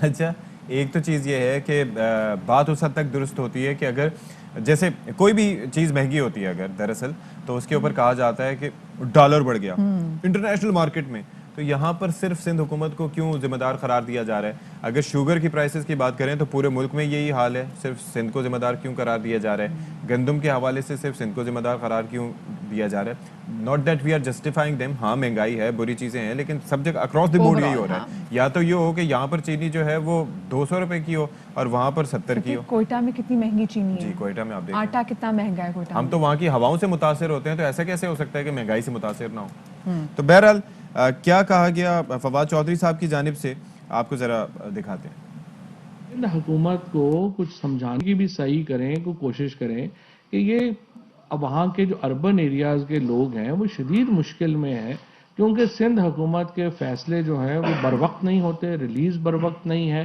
اور اس سے ایک بہت بڑا کرائسس جو ہے وہ کریٹ ہو رہا ہے. اور سندھ حکومت کے خلاف ہمیں ایک بڑا, اس کے ساتھ ساتھ آپ دیکھیں وہاں پہ بیانات آ گئے ہم ویٹ امپورٹ کر رہے ہیں, اور سندھ میں آرام سے انہوں نے کہہ دیا کہ جی ہماری تو گندم چوری ہو گئی ہے. اگر سندھ حکومت اس کے اوپر کوئی کارروائی نہیں کرتی ہے پھر ہمیں کارروائی کرنی پڑے گی, پھر چیخیں 7 آسمانوں تک جائیں گی.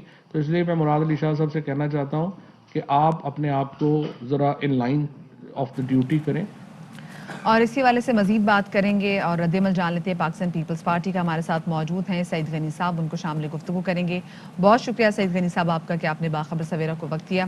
آپ نے سنا ابھی فواد چودھری صاحب کی اسٹیٹمنٹ بھی سنی, اور ان بڑے سنگین الزامات لگائے ہیں کہ کراچی میں جو اتنی مہنگائی ہے اس کی ذمہ دار سندھ حکومت ہے. ساتھ میں یہ بھی کہنا تھا کہ واٹر بورڈ اور سندھ بلڈنگ کنٹرول اتھارٹی کوئی بھی کام بغیر پیسے کے کرتی ہی نہیں ہے. سر اس پہ آپ کا ریاکشن لینا چاہیں گے. پہلے تو گورنر صاحب بیچارے کو پتہ ہے کچھ نہیں, بڑا ایک آئینی ہوتا ہے, ان کا احترام کرتا ہوں عہدے کا, لیکن جس قسم کی وہ باتیں کرتے ہیں جن کو یہ نہ پتہ ہو کہ لیاقت علی خان کی شہادت کہاں ہوئی ہے, جن کو یہ نہ پتہ ہو کہ لیاقت علی خان کچھ پیدا کہاں ہوئے تھے, اب ان کو آپ یہ ان کی باتوں پہ یقین کریں گے کہ واٹر بورڈ میں کیا ہو رہا ہے, بلڈنگ کنٹرول میں کیا ہو رہا ہے. گورنر صاحب آرام سے بیٹھے گورنر ہاؤس میں, بس چائے پئیں, دوستوں کو بلائیں, گپ شپ لگائیں, باقی کا کام نہیں کوئی. اچھا فواد چودھری صاحب نے جو گندم وقت پر جاری نہ کرنے کا الزام بھی سندھ گورنمنٹ پہ لگایا ہے, اس پر آپ کیا کہیں گے؟ میکنزم جن لوگوں کو اس پورے نظام کا میکنزم کا پتہ ہے وہ جانتے ہیں کہ جو صوبائی حکومتیں گندم پروکیور کرتی ہیں اس کا مقصد ہی ہوتا ہے کہ جو آخری ایام ہوتے ہیں جب نئی فصل آنے سے 4-5-6 مہینے پہلے جب مارکیٹ سے گندم کم ہونا شروع ہوتی ہے تو اس کی پرائس کو مینٹین کرنے کے لیے صوبائی حکومتیں وہ گندم ریلیز کرتی ہیں مارکیٹ میں تاکہ قیمتیں جو ہے وہ کنٹرول میں رہیں۔ یہ سارا مسئلہ پیدا اس وقت ہوا جب فیڈرل گورنمنٹ پنجاب میں یا پنجاب حکومت جو ہے وہ وہاں پر جو گندم پنجاب میں پیدا ہوئی تھی اس کو وہ ٹائملی پروکیور نہیں کر سکے اور وہاں سے روک نہیں سکے، غالباً اسمگل ہو گئی۔ اور بات آپ کے بھی علم میں ہے کہ فخر امام صاحب جو فیڈرل منسٹر ہیں فوڈ سیکیورٹی کے، انہوں نے اسمبلی میں کھڑے ہو کے یہ کہا تھا کہ 66 لاکھ ٹن گندم کہاں چلی گئی ہمیں نہیں پتا۔ تو اس کا مطلب یہ تھا کہ پنجاب کی جب فصل اترتے ہی وہ جو گندم تھی کہیں غائب ہو گئی۔ اس کے بعد یہاں کرائسس پیدا ہوئے۔ وفاقی حکومت نے بیچ میں کئی مرتبہ جو ہے وہ گندم امپورٹ کرنے کی بات کی، اس میں بھی تاخیر کی انہوں نے، اور وہ مہنگی گندم انہوں نے منگوائی، اس کی وجہ سے پریشر پڑا پورے ملک کے اندر۔ لیکن صوبہ سندھ کی جہاں تک بات ہے، ہم نے جو ڈیٹ طے کی تھی کہ ہم نے کب ریلیزز کرنی، ہم نے اسی ڈیٹ پہ کی۔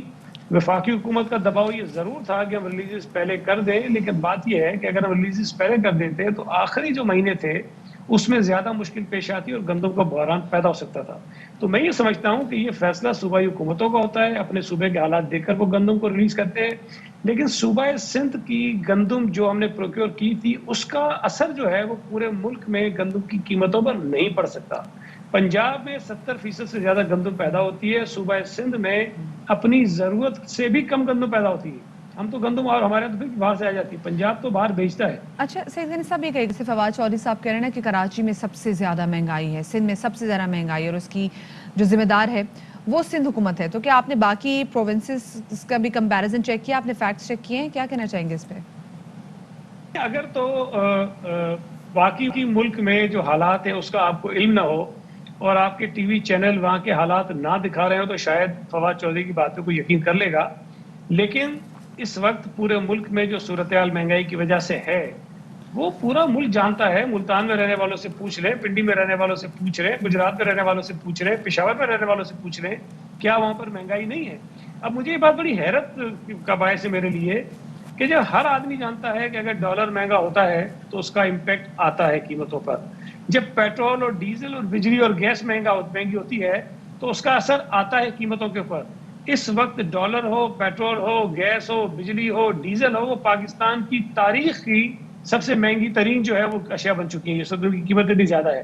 اور اب خوشخبری آج یہ سنائی ہے کل جو شوکت ترین صاحب نے کہ ہر مہینے 4 روپے وہ مزید لیوی جو ہے وہ پیٹرول کی قیمتوں میں ڈالتے رہیں گے، اور قیمتوں کی بڑھنا، پیٹرول کی قیمتیں بڑھنا الگ ہوگا، 4 روپے مزید وہ لیوی لگائیں گے، تو اس سے آپ کو اندازہ ہو جانا چاہیے کہ مزید مہنگائی ہوگی۔ اچھا، ایک تو مہنگائی بات، اور دوسرا انہوں نے کہا کہ اگر یہ معاملات نہ سنبھلے تو پھر جناب وفاق اس میں ایکشن لے گا، تو آپ اس پہ کیا ری ایکٹ کریں گے؟ مجھے یہ بتائیے کہ 3 سالوں میں وفاقی حکومت نے اس ملک کے لوگوں کے اوپر قیامت توڑنے کے علاوہ کیا کیا ہے؟ وہ یہی کر سکتے ہیں؟ اس ملک کے لوگوں کے لیے انہوں نے زندگی جہنم بنا دی ہے۔ سندھ حکومت تو پھر کچھ نہ کچھ کر رہی ہے، پھر ہماری کوئی گورننس ہے، پھر ہم کچھ چیزیں ٹھیک کر رہے ہیں، پھر ہمارے معاملات کچھ بہتر ہو رہے ہیں، لیکن باقی ملک میں تو کوئی گورننس نظر نہیں آتی ہے۔ کابینہ کا جو حال ہے وہ آپ کے علم میں ہے، ان کے اپنے ممبرز اسمبلی میں آنے کو تیار نہیں ہے۔ کس طرح انہوں نے جوائنٹ سیشن کے اندر اپنے لوگوں کو بلایا ہے، لالچیں دیتے ہیں، دھمکیاں دیتے ہیں، پتہ نہیں کیا کیا کر کے تو ممبروں کو بلاتے ہیں۔ انہوں نے پچھلے 3 سال میں سندھ حکومت کے خلاف بہت سازشیں کی ہیں، بہت کوششیں کی ہیں۔ فواد چودھری صاحب یہاں آئے تھے، جب یہ آئے تو ان کے جو اتحادی تھے وہ بھی ملنے کو تیار نہیں تھے ان سے۔ تو جس آدمی کی حیثیت صوبہ سندھ میں یہ ہو کہ ان کے اپنے اتحادی ان سے ملنے کو تیار نہ ہو، وہ آ کے کہیں گے کہ سندھ حکومت کو ٹھیک کر دیں گے، میں یہ سمجھتا ہوں کہ اگر ان کو کارروائی کرنی ہے اور جو ان کی ذمہ داری بنتی ہے، جو عمران خان کے وعدے تھے کہ چینی چوروں کے خلاف، گندم چوروں کے خلاف، پیٹرول چور کے خلاف، ڈیزل چور کے خلاف، دوائیاں چوری کرنے والوں کے خلاف کارروائی کریں، جو ان کی اپنی کابینہ میں بیٹھے ہیں، جو ان کی اپنی پارٹی میں بیٹھے ہیں، جن کے پیسوں سے ان کی پارٹیاں چل رہی ہیں۔ اچھا سعید صاحب، ایک اور اہم مسئلہ، ابھی وزیر اعلیٰ سندھ سید مراد علی شاہ نے وزیر اعظم عمران خان کو خط لکھا ہے جس میں 4 اہم پی ایس افسران کے جو تبادلوں کی تجویز تھی اس کو مسترد کر دیا ہے۔ یہ بتائیے یہ مسئلہ حل کیوں نہیں ہو رہا؟ آخر کیا مطالبات ہے سندھ حکومت کے حوالے سے؟ نہیں دیکھیں، ہم نے صرف 4 پی ایس افسران کی بات نہیں کی، ہم نے 7 جو پی ایس پی آفیسرز تھے ان کی بھی بات کی ہے۔ ہم یہ سمجھتے ہیں کہ وفاقی حکومت جو رولز ہیں ان آفیسرز کے تبادلوں کے لیے اس کو وائلیٹ کرتی ہے، اور یہ رولز میں واضح طور پر لکھا ہے کہ اگر آپ کوئی آفیسر ایک صوبے سے دوسرے صوبے میں یا وفاق سے صوبے میں یا صوبے سے وفاق میں لے جائیں گے تو صوبائی حکومت سے کنسلٹیشن آپ کریں گے چیف منسٹر سے یا ان کے کسی بھی نامینیٹڈ جو آدمی ہوگا اس کے ساتھ. تو اس کیس میں انہوں نے کہیں کسی بھی طرح کی کوئی کنسلٹیشن نہیں کی ہے. کچھ عرصے پہلے کچھ ہفتے پہلے 5 20 گریڈ کے پی ایس پی آفیسر وہ لے کر گئے ہیں اور اس مرتبہ پھر وہ 7 مزید لے کر جا رہے ہیں. اب آپ مجھے بتائیے کہ جس صوبے میں 22 ٹوٹل 20 گریڈ کے پولیس کے آفیسرز ہوں اس میں سے 12 آفیسروں کو وہ لے کر چلے جائیں گے اور ایسے ہمیں 12 دے دیں گے جنہوں نے کبھی صوبہ سندھ میں کام نہیں کیا ہو یا بہت 20 سال 25 سال پہلے کام کیا ہو. تو آپ مجھے بتائیے کہ ایسا کام جو بالکل کلی طور پر صوبائی حکومت کے ماتحت ہے, میں پولیس کے ڈپارٹمنٹ کی بات کر رہا ہوں, پولیسنگ کی بات کر رہا ہوں, لا اینڈ آرڈر کی بات کر رہا ہوں, جو صوبائی حکومت کی ذمہ داری ہے, وہ ذمہ داری پوری کرنے والے آفیسر جو ہیں وہ ایسے آپ لگا دیں گے جن کو صوبہ سندھ کے مختلف ڈسٹرکٹس کی ڈائنامکس کا نہیں پتا ہوگا, ان کی جغرافیہ کا نہیں پتا ہوگا, اور آپ یہ توقع کریں گے کہ وہ بہتر پرفارم کریں گے. میں یہ نہیں کہتا کہ وہ آفیسر اچھے نہیں ہوں گے, لیکن ان کے لیے مشکل بہت ہوگی. اور میں یہ سمجھتا ہوں کہ یہ جو کچھ وفاقی حکومت کر رہی ہے یہ صوبہ سندھ کی حکومت کو اور ان کی کارکردگی کو نقصان پہنچانے کے لیے کر رہی ہے. ہم یہ کہتے ہیں کہ جی جو رولز کہتے ہیں, جو طریقہ کار کتابوں میں موجود ہے اس طریقہ کار کو فالو کریں. صوبہ سندھ کو اپنی کالونی نہ سمجھیں. اچھا, پالیسی زیادہ آگے نہیں ہونی چاہیے, جو قانون ہے اس کو فوقیت حاصل ہونی چاہیے. یہ بیسکلی موقف تھا سعید غنی صاحب کا. بہت شکریہ سر, آپ ہمارے ساتھ موجود رہے. اچھا, اب ذرا ستی میں چاہوں گی کہ ہم ذرا پنڈی بھٹیاں لے چلتے ہیں اپنے ناظرین. کیا ہوا ہے وہاں پر؟ وہاں پہ جی ایک بڑی ٹیکنالوجی نے جتنی ترقی کی ہے تو اسی ٹیکنالوجی کی وجہ سے ایک بہت بڑی واردات ہوئی ہے. پنڈی بھٹیا میں ایک نیشنل بینک کا اے ٹی ایم تھا جہاں سے مطلب ٹیکنالوجی کا استعمال کرتے ہوئے ہیکر نے 58 لاکھ روپے چرا لیے. پہلے ان کی ویب سائٹ پہ جو اٹیک ہوتا انہی کے جی, مطلب they had a device with them. اس ڈیوائس کے ذریعے نے کیا کیا کہ وہاں پہ جو 5000 کے جو نوٹ ہوتے ہیں ٹرے, اس کو تو پہلے اس کے سسٹم کو ہیک کر لیا, وہ ٹرے باہر آئی تو جتنے 5000 کے نوٹ تھے وہ نکالے, اور جیسے ہی وہ 5000 کے نوٹ باہر آئے تو جو ڈیوائس کے ساتھ جس کے تھرو انہوں نے پورا سسٹم ہیک کیا تھا اس کو ڈسکنیکٹ کیا, اور جیسے ڈسکنیکٹ کیا تو ٹرے واپس اندر چلی گئی اور بند ہو گئی. یعنی کہ 58 لاکھ روپے چرا کر وہ 9-2-11 ہو گئے. یعنی کہ آپ دیکھیں کہ ٹیکنالوجی کی جدت کی ہم بات کرتے ہیں تو انہوں نے انتخاب بھی کس جگہ کا کیا؟ پنڈی بھٹیاں کا.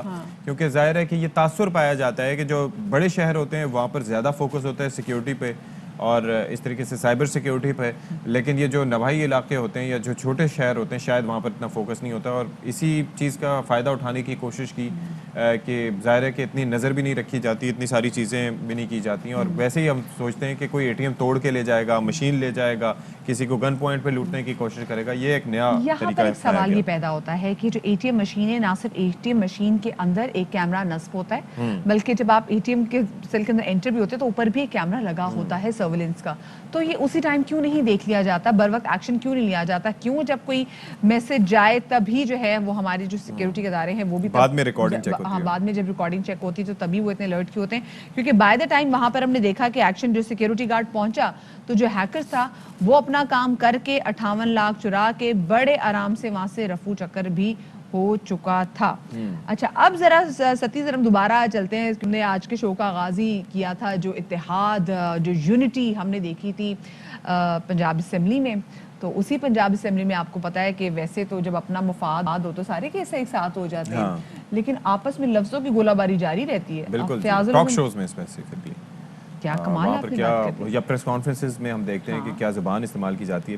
لیکن اسمبلی کی راہداری میں خاص طور پر شاید یہ وہ جو بل اور جو الاؤنسز کے حوالے سے بات کی گئی تھی اس کے بعد ہی یہ ہوا کہ حکومت اور اپوزیشن رہنماؤں میں دلچسپ مکالمہ ہوا.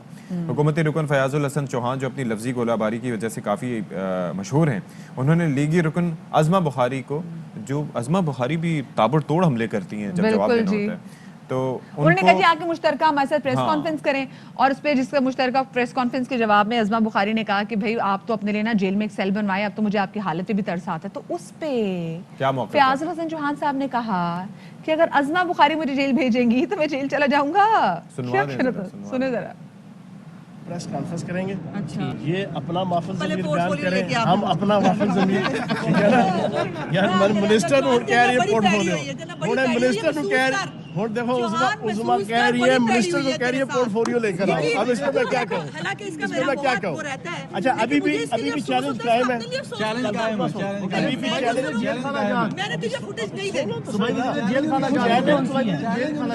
चैलेंज कायम है। मैं हुकूमत की परफॉर्मेंस पेश करूंगा, ये अपोजिशन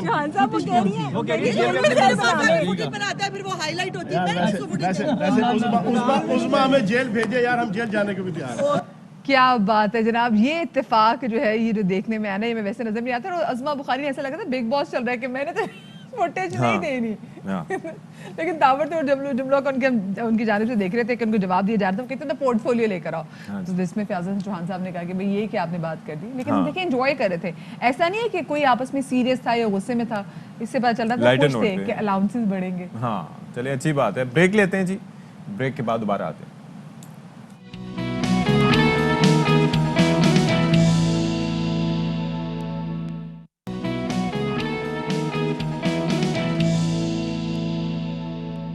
अच्छा जी, तो अब ज़रा हम बात कर लेते हैं। हुकूमत की जानिब से एक बड़ा अहम फैसला किया गया, डिसीजन लिया गया, और ये एक मुतालबा भी था जिसको इमरान खान साहब ने पूरा किया। वो मुतालबा था कि जो पाकिस्तानी मुल्क से बाहर मुकीम हैं, जो कसीर ज़र मुबादला पाकिस्तान को भेजते हैं, पाकिस्तान की इकॉनमी को बेहतर बनाने में बड़ा अहम किरदार अदा करते हैं। कोविड-19 के दिनों में भी हमने ये देखा कि किस तरह से तरसीलात आई, उनकी वजह से पाकिस्तान जो है वो उसके अंदर मईशत में बेहतरी आई।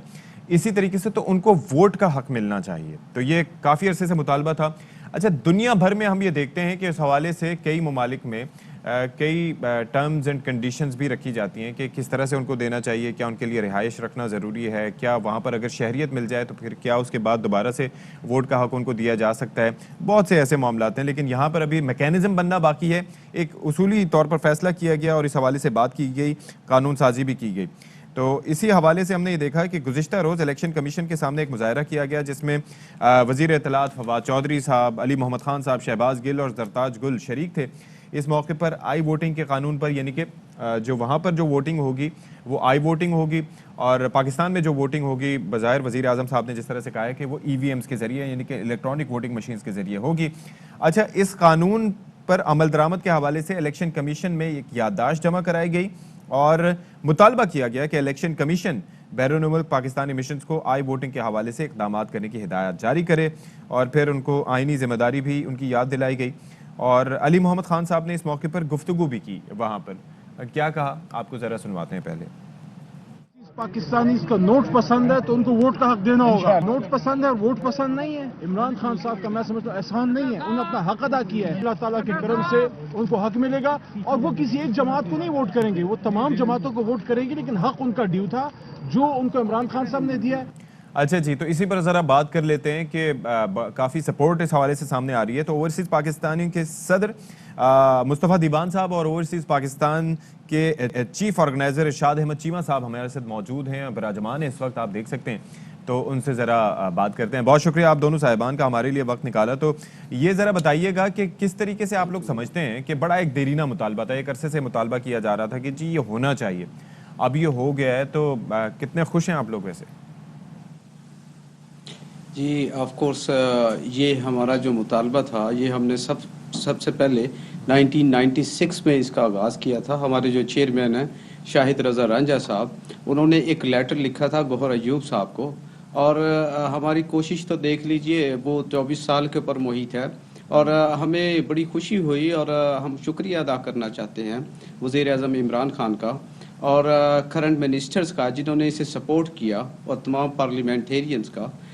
इसमें कोई शक नहीं कि जितने ओवरसीज़ हैं ऑल ओवर द वर्ल्ड वो बहुत खुश हैं। देखिए, हमें वोट राइट तो पहले भी था, और इसकी इम्प्लीमेंटेशन कि अब हमें सहूलत ये होगी कि हम जिस मुल्क में रहते हैं वहाँ से बैठकर वोट दे सकते हैं। तो इसमें तो कोई शक नहीं है, हम लोग बहुत खुश हैं जी। अच्छा जी, बड़ी अच्छी बात है। अच्छा, कुछ मैकेनिज्म आपको बताया गया है कि आप किस तरीके से वोट डाल सकेंगे? आपने इस हवाले से बात करने की कोशिश की कि भाई आप अपने हलके में किस तरह से वोट डालेंगे, तरीक़ेकार कैसा होगा, वोट काउंट कैसा होगा, ये कुछ पता चला अभी तक आपको? जी नहीं, कल बिस्मिल्लाहिर्रहमानिर्रहीम, thank you both of you, Madiya और इशफाक, आप लोगों का आपके ARY का कि आप लोगों ने हमारा पॉइंट ऑफ व्यू लिया। कल हम इलेक्शन कमीशन के साथ हमने एक पुरअमन याददाश्त भी पेश की थी, और दूसरा हम सेक्रेटरी इलेक्शन कमीशन से मिली हैं, तो अल्हम्दुलिल्लाह उन्होंने बड़ी प्रॉमिसिंग नोट पे हम वहाँ से निकले हैं। उन्होंने जो प्रोसीजरल चीज़ें हैं उस पर अभी काम हो रहे हैं, लेकिन एक एंड ऑफ द डे हमारा काम ये था कि वोट की जो इंटेग्रिटी है वो भी कायम रहे, और बाकी दुनिया में अगर हो सकता है तो पाकिस्तान में क्यों नहीं हो सकता। तो इसके लिए उन्होंने कहा है कि हम पायलट प्रोग्राम उन्होंने पहले ही शुरू किया हुआ है, लेकिन यहाँ पे देखें ना, बात करना और practically those two different things. तो हमने उनको यही अर्ज किया है कि ये हमें किसी लाल बत्ती के पीछे मत लगा दें। आप हमें कोई टाइम फ्रेम दें, क्योंकि अभी जॉइंट सेशन से अगर पास हो गई ये लेजिस्लेशन तो इसको कानून का हिस्सा बन गई है। तो अभी प्रोसीजरल चीज़ों पे अगर आप अब 2 साल ले जाएंगे तो 23rd में तो इलेक्शन आ रहा है। हम चाह रहे थे कि जो बाई इलेक्शन हो उसमें भी ओवरसीज पाकिस्तानी पार्टिसिपेट कर सकें, जो बल्दियाती इलेक्शन आ रहे हैं उसमें भी कर रहे हैं। अच्छा, लेकिन तो उसके अंदर बात ये है कि एक चीज़ ये है कि वो मैकेनिज्म ज़ाहिर है होना ज़रूरी है, क्योंकि कई सवालात हैं जो लोगों के दिलों में हैं कि किस तरीके से इसको इंश्योर किया जाएगा। ये ना हो कि जैसे कि बिलावल भुट्टो साहब ने कहा कि पेरिस में वोट डाले जाएं और नतीजा मुल्तान का चेंज हो जाए, तो एक मैकेनिज्म, जैसे कि आज़ाद कश्मीर में हमने देखा है कि एक मैकेनिज्म मौजूद है।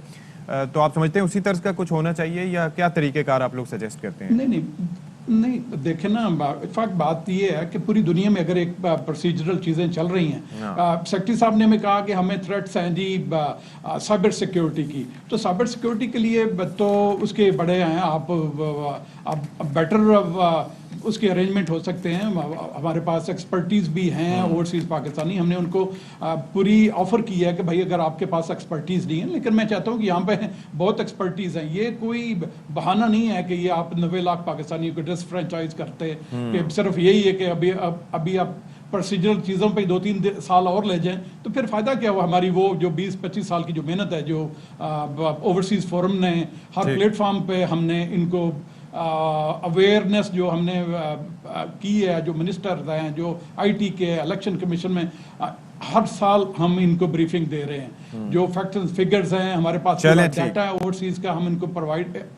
चलिए जी, बड़ी अच्छी बात है, बहुत शुक्रिया आप दोनों साहिबान का, आप हमारे साथ मौजूद रहे, और बड़ा अच्छा इनिशिएटिव है। आई एम श्योर कि इस हवाले से एक प्रोसीजरल जो चीज़ें हैं उनको भी सॉर्ट कर लिया जाएगा, ताकि बैरून मुल्क मुकीम पाकिस्तानियों को भी वोट का हक़ हासिल अब चूँकि हो चुका है तो उसका तरीक़ेकार भी जल्द बना लिया जाए, ताकि आइंदा इलेक्शंस में भी वोट कर सकें। बहरहाल अभी एक अहम खबर आप तक पहुँचा रहे हैं, वो खबर है कि साइड सुपर हाईवे पुलिस के हाथों गिरफ्तार एक मुल्जिम जो था उसके बारे में बताया गया है कि वो मतलूब टारगेट किलर था, और मुल्जिम सनाउल्लाह बरोही पुलिस अफसर और प्रोफेसर के कत्ल में मुलव्विस है। नज़ीर शाह मज़ीद तफसीलात देंगे, बताइएगा जी। देखिए, साइड सुपर हाईवे पुलिस है जिसने पुलिस सब इंस्पेक्टर और सिंध यूनिवर्सिटी के प्रोफेसर ज़ैनुल आबदीन समेत दीगर को कत्ल और जख्मी करने में मुलव्विस इंतहाई मतलूब टारगेट किलर सनाउल्लाह बरोही को गिरफ्तार कर लिया है। SSP कमर रजा जिस्कानी का कहना है कि मुलजिम से क्लाशिनकोव, पिस्तौल और 4 किलो से ज्यादा मंशियात भी बरामद हुई है, जिसके बारे में बताया जा रहा है कि ये अपने साथियों समेत 150 से ज्यादा डकैती और स्ट्रीट क्रैप की वारदातों में मुलव्विस से, और खौफ और दहशत की ये अलामत समझा जाता था, और इससे DSP चौधरी सोहेल फैज की निगरानी में इसकी गिरफ्तारी की गई है, जिससे मजीद तफ्तीश का अमल जारी है। जी ठीक है जी, बहुत शुक्रिया नज़ीर शाह, आपने हमें तफसीलात से आगाह किया। जी, और अब आपको बताएं कि पेशावर में जितनी भी हम देखते हैं कि मगिंग की वारदातें, इनको रोकने के लिए, वहाँ पे क्राइम को रोकने के लिए अब अबाबील यूनिट जो है वहाँ पर कायम कर दिया गया है, जो कि क्रिमिनल्स को लेगा अपने शिकंजे में। और इसी वाले से रिपोर्ट तैयार की अदनान तारिक ने, आपके साथ शेयर करते हैं। ठीक है जी, तो इसी पर हम बात कर लेते हैं। IG खैबर पख्तूनख्वा मुअज़्ज़म जाह अंसारी साहब हमारे साथ मौजूद हैं। बहुत शुक्रिया IG साहब, आपने हमारे लिए वक्त निकाला, और जाहिर है कि हम देखते हैं कि कानून शिकनी के जब वाक़यात होते हैं तो ऐसे में इनिशिएटिव ऐसे लिए जाते हैं। ये ज़रा बताइएगा हमें कि ये जो इनिशिएटिव अभी लिया गया है, इससे पहले भी इस्लामाबाद में भी हम देखते हैं इस तरह के कई तजुर्बात होते हैं। हम ये देख रहे हैं कि मददगार फोर्स पहले बनाई गई थी यहाँ पर, फिर सिटी पेट्रोल फोर्स, और अब अबाबील फोर्स जो बनाई गई है। फ़र्क इनमें क्या है और ये किस तरह से ज़्यादा एफिशिएंट साबित होगी? Thank you very much. बिस्मिल्लाहिर्रहमानिर्रहीम। बात यह है कि देखिए, क्राइम के डायनामिक्स जो हैं वो चेंज होते हैं, और उन डायनामिक्स को हमने असेस करना और उसके बाद फिर उनके लिए एक रिस्पांस तैयार करना वो पुलिस का और लीडरशिप का काम है। یہ جو اب ہم ابابیل لانچ کرنے جا رہے ہیں انشاءاللہ، قرآن شریف کی جو سورہ فیل کی آیت ہے وارسل علیہم طیرا ابابیل، بنیادی طور پہ تمام ایسے سماج دشمن اور دہشت گرد اور جتنے بھی ایسے لوگ ہیں کرمنلز ہیں ان کے لیے یہ ایک طیرا ابابیل کی صورت میں موجود ہوں گے۔ 400 موٹر سائیکلز اور ایک وقت میں ہر موٹر سائیکل پہ نیچرلی 2 اور 2 کا پیئر، تو یہ 800 لوگ ایک وقت میں شہر پشاور میں انشاءاللہ پٹرولنگ کریں گے۔ 2 شفٹوں میں 1600 لوگوں کو ہم نے سلیکٹ کیا اور ان کی اسپیشل ٹریننگ اس وقت چل رہی ہے، پروکیورمنٹ آف اکوپمنٹ ہے، اور شہر پشاور کا جو اسٹریٹ کرائم ہے اس کی پٹرولنگ کی وجہ سے انشاءاللہ ہمیں بہت امید ہے کہ یہ ریڈیوس بھی ہوگا اور لوگ اپنے آپ کو محفوظ بھی محسوس کریں گے۔ اس سے پہلے سٹی پٹرول بھی ہمارا ہے جو کام کر رہا ہے۔ انصاری صاحب، ان کا طریقہ کار مختلف کیسے ہوگا باقی فورسز سے؟ اس کو ہم ہائی ٹیک لے کے آ رہے ہیں۔ بیسیکلی باڈی کیمز تمام کے پاس ہوں گے، جتنے بھی ہمارے موٹر سائیکل رائڈرز ہوں گے باڈی کیمز کے ساتھ، نمبر 1۔ نمبر 2، وائرلیس کنیکٹڈ ہوں گے یہ سارے کے سارے۔ ان کی جو موومنٹ ہے وہ ساری کی ساری ہم نے ایک نیا کمانڈ اینڈ کنٹرول سینٹر بنایا ہے، اس کے اوپر ہم ان کو مانیٹر کریں گے، اور مانیٹر کرنے کے بعد کسی بھی جگہ پہ جہاں خدا نخواستہ میں کوئی ایمرجنسی کال ملتی ہے، 15 ملتا ہے، تو ہم فوری طور پہ ان کو ڈائریکٹ کر سکیں گے، بیکاز یہ وائرلیس کنیکشن بھی ان کا ہوگا ہمارے ساتھ، ویڈیو کنیکشن بھی ہوگا، اور ویڈیو کنیکشن کے اوپر پھر ہم ان کو ڈائریکٹ کر سکتے ہیں جو بھی کنسرن پلیس ہے، اور انشاءاللہ یعنی کہ یہ لائیو فیڈ ملتی رہے گی یعنی کہ کنٹرول روم کو؟ جی تو یہ تو آپ امریکن نیوی سیلز والا طریقہ کار اپنا رہے ہیں آئی جی صاحب، یہ تو واقعی بڑا ہائی ٹیک ہے۔ ہم اب دیکھیں بات یہ ہے کہ ہم جیسے میں نے آپ کو کہا شروع میں کہ اسٹریٹجائز ہمارا کام ہے کرنا، اور اسٹریٹجائز ہم کر کے اور لے کے آنا چاہ رہے ہیں ماڈرن ٹیکنالوجی کو اپنے پولیسنگ کے اندر، اور انشاءاللہ پشاور کے شہری ضرور اس کو فائدہ بھی اس کا اٹھائیں گے، اور آئی ایم شیور کہ اپریشیٹ بھی کریں گے۔ ابھی ہم نیچرلی پروسیس میں ہیں، نمبر 1 ٹریننگ کے، نمبر 2 پروکیورمنٹ آف اکوپمنٹ کے، اور نمبر 3 یہ کہ ان کو لانچ کرنے کے ہمارا امید ہے، ٹارگٹ ڈیٹ ہم نے جو ہے نا بائی اینڈ دسمبر انشاءاللہ رکھی ہوئی ہے، تو hopefully by within a months time we should be able to launch them انشاءاللہ اللہ کرے جلد از جلد ہم ابابیل پیٹرولنگ سروسز کو یونٹ کو دیکھے بھی کہ وہ سڑکوں پہ کام بھی کر رہی ہے۔ لیکن کیا یہ خیبر پختونخوا میں صرف پشاور کے ہی شہریوں کے لیے ہے، یا پھر پشاور سے نکل کے آپ نے باقی بھی خیبر پختونخوا کے لیے سوچا ہوا ہے؟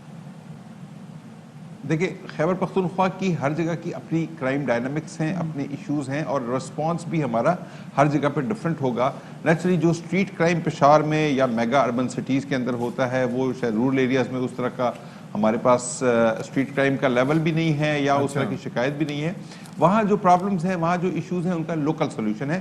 سو وی try and find a local solution to every local problem, and if we ultimately find کہ جی ایبٹ آباد ہے یا کوہاٹ ہے یا بنو ہے یا سوات ہے تو یہاں کہیں ضرورت ہوگی تو یہاں پہ بھی ہم لانچ کریں گے۔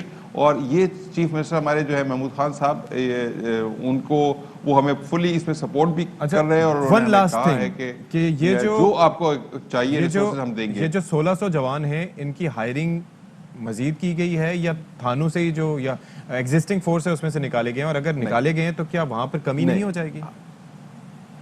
جی، یہ بیسیکلی نہ ہم نے تھانوں سے نکالے ہیں اور نہ ہم ان کی کوئی ہائرنگ کر رہے ہیں۔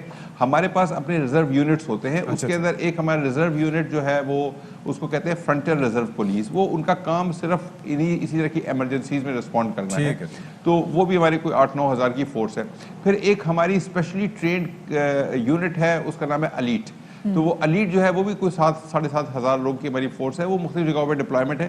یہ جو ہے ہم نے موٹر سائیکل اسکواڈ کے اوپر الیٹ اور FRP فرنٹیئر ریزرو پولیس، ان سے لوگوں کو انگیج کر رہے ہیں اور ٹرین کر رہے ہیں، ری ٹرین کر رہے ہیں۔ بہت شکریہ جی، آئی جی خیبر پختونخوا معظم انصاری صاحب ہمارے ساتھ موجود تھے اور بتا رہے تھے کہ انشاءاللہ کیا ان کا پلان ہے اور کب ایگزیکٹلی آپ دیکھ سکیں گے کہ ابابیل پیٹرولنگ یونٹ آپ کو سڑکوں پہ کیسے نظر آئے گی، جو کہ جدید ٹیکنالوجی سے آراستہ ہوگی، لائیو فیڈ ہوگی۔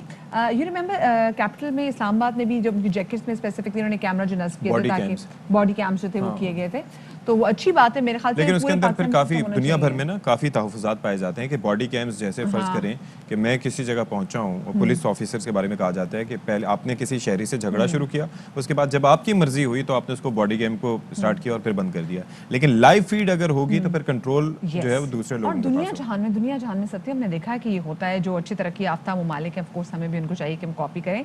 अच्छा, अभी हम आपको बताएं और हम आपकी स्पेसिफिकली मुलाकात करवाने जा रहे हैं एक लाहौर के ऐसे SHO से जिन्होंने शोहदा को खिराज अकीदत नहायत ही खूबसूरत अंदाज में पेश किया है। उन्होंने ना सिर्फ नगमा लिखा है उनकी याद में, उनसे मोहब्बत का इजहार करने के लिए, बल्कि इस गीत को गाया भी और कंपोज भी किया है। चलें जी, इसी बारे में मजीद बता रहे हैं हमें अहमद खोखर। जी बिल्कुल, आज जो पाकिस्तानी बहुत ही सेफली अपने घरों में रहते हैं और बहुत ही आराम से ज़िंदगी बसर कर रहे हैं, उसके पीछे पाकिस्तान की तमाम को सेफ रखने के पीछे पंजाब पुलिस का बहुत बड़ा किरदार है। पुलिस के शोहदा की जो है वो कुर्बानियां हैं, माओं ने अपने बच्चे कुर्बान किए हैं, तो ही आज जो है वो पाकिस्तानी सेफ महसूस करते हैं। और इनके लिए जो पंजाब पुलिस के शोहदा हैं उनको खिराज तहसीन पेश करने के लिए हमारे लाहौर के एक SHO हैं शेख नदीम, उन्होंने एक तराना जो है वो बनाया है, खूबसूरत तराना गुनगुनाया है, खुद लिखा है और इसको पेश भी किया है। इनसे बात करते हैं इस हवाले से, कैसे ख्याल आया? बस ये जी हार्ट फेल्ट जो है फीलिंग्स हैं। हमेशा मैंने फील किया कि बाकी तमाम फोर्सेस के बड़े उनको खराज तहसीन के लिए गाने नगमे वगैरह बनाए जाते हैं, तो हमारे महकमे में सबसे ज़्यादा सफ़र हम किसी भी हालात में 24/7 हमारी फोर्स करती है, तो हमारे शोधा सबसे ज़्यादा जाने हम लोग देते हैं। कितना अरसा आपको लगा इसको लिखने में और फिर इसको बनाने में? इसमें अरसा कुछ जो शायरी वगैरह जो मेरा ख्याल है 1.5 माह के अरसे के अंदर इसको कंप्लीट किया सारा। ज़रा हमारे व्यूअर्स को जो है थोड़ा सा ये तराना ज़रा सुनाएं। साडा दुश्मन की जाने असी ला इला दे कारी, मौत नू हस के सीने लांदे अपनी अपनी वारी। अच्छा, जो शोहदा हैं उनकी जो माएँ हैं जिन्होंने अपने लख्त जिगर कुर्बान कर दिए हैं इस कौम के लिए, इस मुल्क व कौम की सलामती के लिए, उनके लिए क्या लिखा है? इसका जो मेन थीम है वो तो वही उसका सेंटेंस है कि ना रो माए ना कमी मैं खो गया, मैं तरतीदा सी माए मैं तरतीदा ही हो गया। शेख नदीम जो है ये लाहौर के मुख्तलिफ थानों में तैनात भी रहे हैं और बतौर SHO जो है वो जिम्मेदारियाँ निभाते रहे हैं और बड़ी ही आप कह सकते हैं कि चलें जी, बड़ा अच्छा काविश है और आई एम श्योर कि ऐसे अप्रिशिएट अपने शोहदा को करना चाहिए। एक ब्रेक ले लेते हैं, ब्रेक के बाद आएंगे।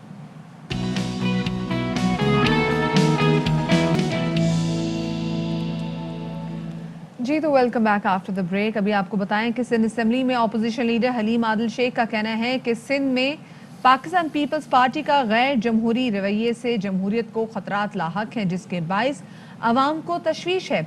हलीम आदिल शेख ने सदर, वजीर आजम, स्पीकर कौमी असेंबली, चेयरमैन सेनेट, चारों गवर्नर्स और वुज़राए आला को खत भी लिखे हैं। बिल्कुल जी, उनकी जानिब से ख़त लिखा गया और उसके अंदर ये तहफ़्फ़ुज़ात का इजहार किया गया है कि किस तरीके से जमहूरियत को ख़तरात लाहक हैं। सूबाई असम्बली में अपोजिशन लीडर को कई महीने से बोलने नहीं दिया जा रहा, बजट तकरीर में भी बोलने का मौका नहीं दिया गया। पीपल्स पार्टी कौमी असम्बली में पब्लिक अकाउंट्स कमेटी की चेयरमैनशिप पर अपोजिशन का हक़ मानती है, लेकिन सिंध में पब्लिक अकाउंट्स कमेटी की चेयरमैनशिप अपोजिशन लीडर को देने से इनकार कर दिया। यहाँ तक कि अपोजिशन के किसी रुकन को भी कमेटी में नहीं लिया गया। अपोजिशन अरकान को स्टैंडिंग कमेटी से भी महरूम रखा गया। और पाकिस्तान के मसाइल में जहां पर महंगाई सर फहरिस्त है, वहां पर एक और मसला जो कि हमारी सेहत के लिए बहुत बड़ा मसला है, वो ये है कि फ़िज़ाई आलूदगी दिन ब दिन बढ़ती चली जा रही है। चाहे आप वो लाहौर की बात करें, आप कराची की बात करें, और लाहौर तो जिस तरीके से स्मॉग से मुतासर हुआ है, एयर क्वालिटी इंडेक्स दिन ब दिन जैसे ख़राब होता चला जा रहा है, उसकी वजह से लोगों की सेहत काफ़ी मुतासर हो रही है। गले ख़राब हो रहे हैं, आंखों में जलन है, ड्राई कॉफ है और बच्चे बूढ़े बड़ी जल्दी इसके लपेट में आ रहे हैं। एक और चीज़ भी है ना कि आप ये देखें कि सुबह से शाम तक, मतलब दोपहर हो, आप सूरज की शक्ल ना देख पाएं, सुबह हो या रात हो, एक ही जैसा मंजर हो, तो उससे आपकी नफ्सियात पर भी बड़ा गहरा असर पड़ता है। डिप्रेशन का इंसान शिकार हो जाता है, एक ही जैसी यकसानियत को देख देख कर। आप एक्सीडेंट्स होते हैं उसकी वजह से, बीमारियां तो अपनी जगह मौजूद हैं, ठंड अपनी जगह मौजूद है। फिर एक और चीज़ ये कही गई है लाहौर हाई कोर्ट की जानिब से, ये जब केस की समाअत हो रही थी स्मॉग से मुतालिक, तो लाहौर हाई कोर्ट के रिमार्क्स थे कि 45% जो आलूदगी है वो गाड़ियों के धुएं से, जिसका हमने शुरू में अपने प्रोग्राम के आगाज में तज़किरा किया था, लेकिन यहाँ पर जो है वो हल कोई दिखाई नहीं और देता। साथ ही साथ में ना सिर्फ कि गाड़ियों की वजह से धुआं जो है वो दिन ब दिन बढ़ता चला जा रहा है, जो यहाँ पे कचरा उठाने वाली जो बसें भी हैं वो इतना पोल्यूशन है कि वो ट्रक नजर नहीं आते, और वो वेस्ट मैनेजमेंट की हैं। एग्जैक्टली। जी। तो ये उनको इस पे एक्शन लेना चाहिए कि वो एग्जैक्टली कर क्या रहे हो, बजाय कि वो वेस्ट को दूर करें माहौलियात से, वो वेस्ट मजीद ऐड चलें करें। जी, तो इसी पर बात कर लेते हैं माहिर माहौलियात डॉक्टर जफर इकबाल शम्स साहब से। बताइएगा जनाब के फ़ज़ाई आलूदगी की बुनियादी वजूहात जो हैं वो आपके ख्याल में क्या हैं, कैसे काबू पाएं इस पे, हल बताएं। की बुनियादी वजूहात तो बहुत सारी हैं, जिसमें ट्रैफिक, हेवी ट्रैफिक है, डीजल की गाड़ियां चलती हैं वो बहुत कंट्रीब्यूट कर रही होती हैं, वो एमिशंस इंडस्ट्रीज से होती हैं, फैक्ट्री से होती है, उसकी कंट्रीब्यूशन बहुत होती है। इसी तरह से बहुत सारी जगहों के ऊपर किल्न चल रहा होता है, यानी ईंटों की भट्टी की वजह से जहाँ जहाँ भी फॉसिल फ्यूल्स की बर्निंग होती है वहाँ वहाँ फ़ज़ाई आलूदगी होती है। तो इस पर काबू पाने का तरीक़ेकार ये है कि इस पे एटलीस्ट एक बुनियादी चीज़ें हैं कि फ्यूल हमारे यहाँ उसके अंदर सल्फ़र की मकदार बहुत ज़्यादा होती है, जिसकी वजह से पर्टिकुलेट्स बहुत ज़्यादा बनते हैं हवा में, और बहुत सारी गैसेस भी बनती हैं जिसमें नाइट्रोजन ऑक्साइड्स हैं, सल्फ़र ऑक्साइड्स हैं। तो इन फ्यूल की क्वालिटी को बेहतर करने की ज़रूरत है। और जैसे मिसाल के तौर पर यूरो 2 फ्यूल जो है, जो पाकिस्तान में बहुत कॉमनली इस्तेमाल होता है, उससे एडवांस लेवल का फ्यूल अगर लेकर जाएं तो पर्टिकुलेट मैटर की फॉर्मेशन या धुएं की फॉर्मेशन नहीं होगी। अच्छा, शहरों में मैं ये भी देखता हूँ कि शहरों में कूड़े बहुत ज़्यादा जलाए जाते हैं, जिसकी वजह से फ़ज़ाई आलूदगी होती है। जो सॉलिड वेस्ट हम सड़कों के किनारे जला रहे होते हैं तो इसकी वजह से भी फ़ज़ाई आलूदगी होती है। ये चीज़ नहीं होनी चाहिए, शहर के अंदर एटलीस्ट नहीं होनी चाहिए। इसी तरह से जो एग्रीकल्चरल वेस्ट है उसको हम जला रहे होते हैं, तो इस जलाने के अमल से बहुत बड़ी तादाद में पर्टिकुलेट मैटर या पार्टिकल्स हवा में दाखिल होते हैं, जिसकी वजह से स्मोक फॉर्मेशन होती है, जिसकी वजह से ऑक्साइड्स ऑफ सल्फर की इमिशन होती है, नाइट्रोजन ऑक्साइड्स की इमिशन होती है, और फिर एक चीज़ और है कि कार्बन मोनोऑक्साइड की फॉर्मेशन होती है। यानी ये वो खतरनाक गैसेज हैं जो कि फ़ज़ाई आलूदगी का बायस होती हैं। 4-5 हैं। डॉक्टर साहब ये कहेगा कि हुकूमत की जिम्मेदारी तो एक तरफ, क्योंकि ऑफ कोर्स वो जब कोई काम करने में निकलेंगे तो उसमें उनको वक्त लगता है, तो हम शहरी अपनी इंडिविजुअल कैपेसिटी में क्या कुछ कर सकते हैं, कैसे किरदार अदा कर सकते हैं इसको कम करने में? शहरियों का काम यह है कि खामखा हर जगह देखता हूँ कि कूड़ा करकट है, कूड़े हर जगह हैं पड़े हुए और लोग जला देते हैं उसे। इसको जलाना नहीं चाहिए, एक बुनियादी चीज़ है। और शहरी जो हैं बहुत सारी ऐसे छोटे छोटे इक़दाम कर सकते हैं जिसकी वजह से फ़ज़ाई आलूदगी कम हो सकती है। मसलन एक जो बात मैंने बताई कि इसके अंदर कूड़े को बिल्कुल शहर के अंदर पाबंदी होनी चाहिए। मैं देखता हूँ कि शहर में बहुत ज़्यादा कूड़े जल रहे होते हैं और उसके जलाया जाता है, ख़त्म किया जाता है, वो बिल्कुल नहीं होना चाहिए। एग्रीकल्चरल वेस्ट को हमने देखा है, दरख्तों के बहुत सारे कटिंग होती है, उससे जो निकलने वाले शहर के अंदर मैंने देखा है कि उसको जब वो काट करके वेस्ट बन जाता है तो उसको जला देते हैं। शहर में बिल्कुल टोटली मुकम्मल तौर पे जलाने के अमल की पाबंदी होनी चाहिए, खासकर वेस्ट की, और शहरियों को चाहिए कि ये वेस्ट इस तरह से ना जलाएं। चलें जी, बहुत अच्छी बात है कि अगर ऐसा किया जाए। बहुत शुक्रिया आपका, आपने बड़ी अहम तजावीज़ दी और हमें अपना भी इंडिविजुअल कैपेसिटी में जो किरदार है उसको सही से अदा करना। लेकिन आप मुझे बताएं कि क्या ये हमारा फ़र्ज़ बनता है? ये तो हुकूमत का काम बनता है ना कि हुकूमत को करना है। हम इंडिविजुअल कैपेसिटी में किन किन चीज़ों में काम करेंगे? फिर एग्जैक्टली हम अपने घरों में बहुत सारे काम कर सकते हैं, लेकिन जाके सड़कों में, अपने मोहल्लों में, अपनी सड़कों के जो है वो चीज़ें चेंज नहीं कर सकते। और अभी आपको बताएं कि जिनका खूबसूरत शेर था कि मर भी जाऊं तो कहाँ लोग भुला ही देंगे, लफ्ज़ मेरे होने की गवाही देंगे। उर्दू ज़ुबान की बाकमाल और नामवर शायरा परवीन शाकिर के मद्दाह आज उनका 69वां यौम पैदाइश मना रहे हैं। परवीन शाकिर ने 24 नवंबर 1952 में कराची में आँख खोली और शोहरत जो है वो दुआम हासिल करने वाली परवीन शाकिर का पहला मजमुआ खुशबू शायरी के मैदान में उनकी पहली जो था पहचान बना था। क्या खूबसूरत कलाम, क्या खूबसूरत नशिस्त, क्या खूबसूरत लोग। यहाँ पर वक्त हो गया आपसे इजाज़त लेने का। अपना ख्याल रखिएगा, शाद रहिए, आबाद रहिए। अल्लाह हाफिज़। अल्लाह हाफिज़।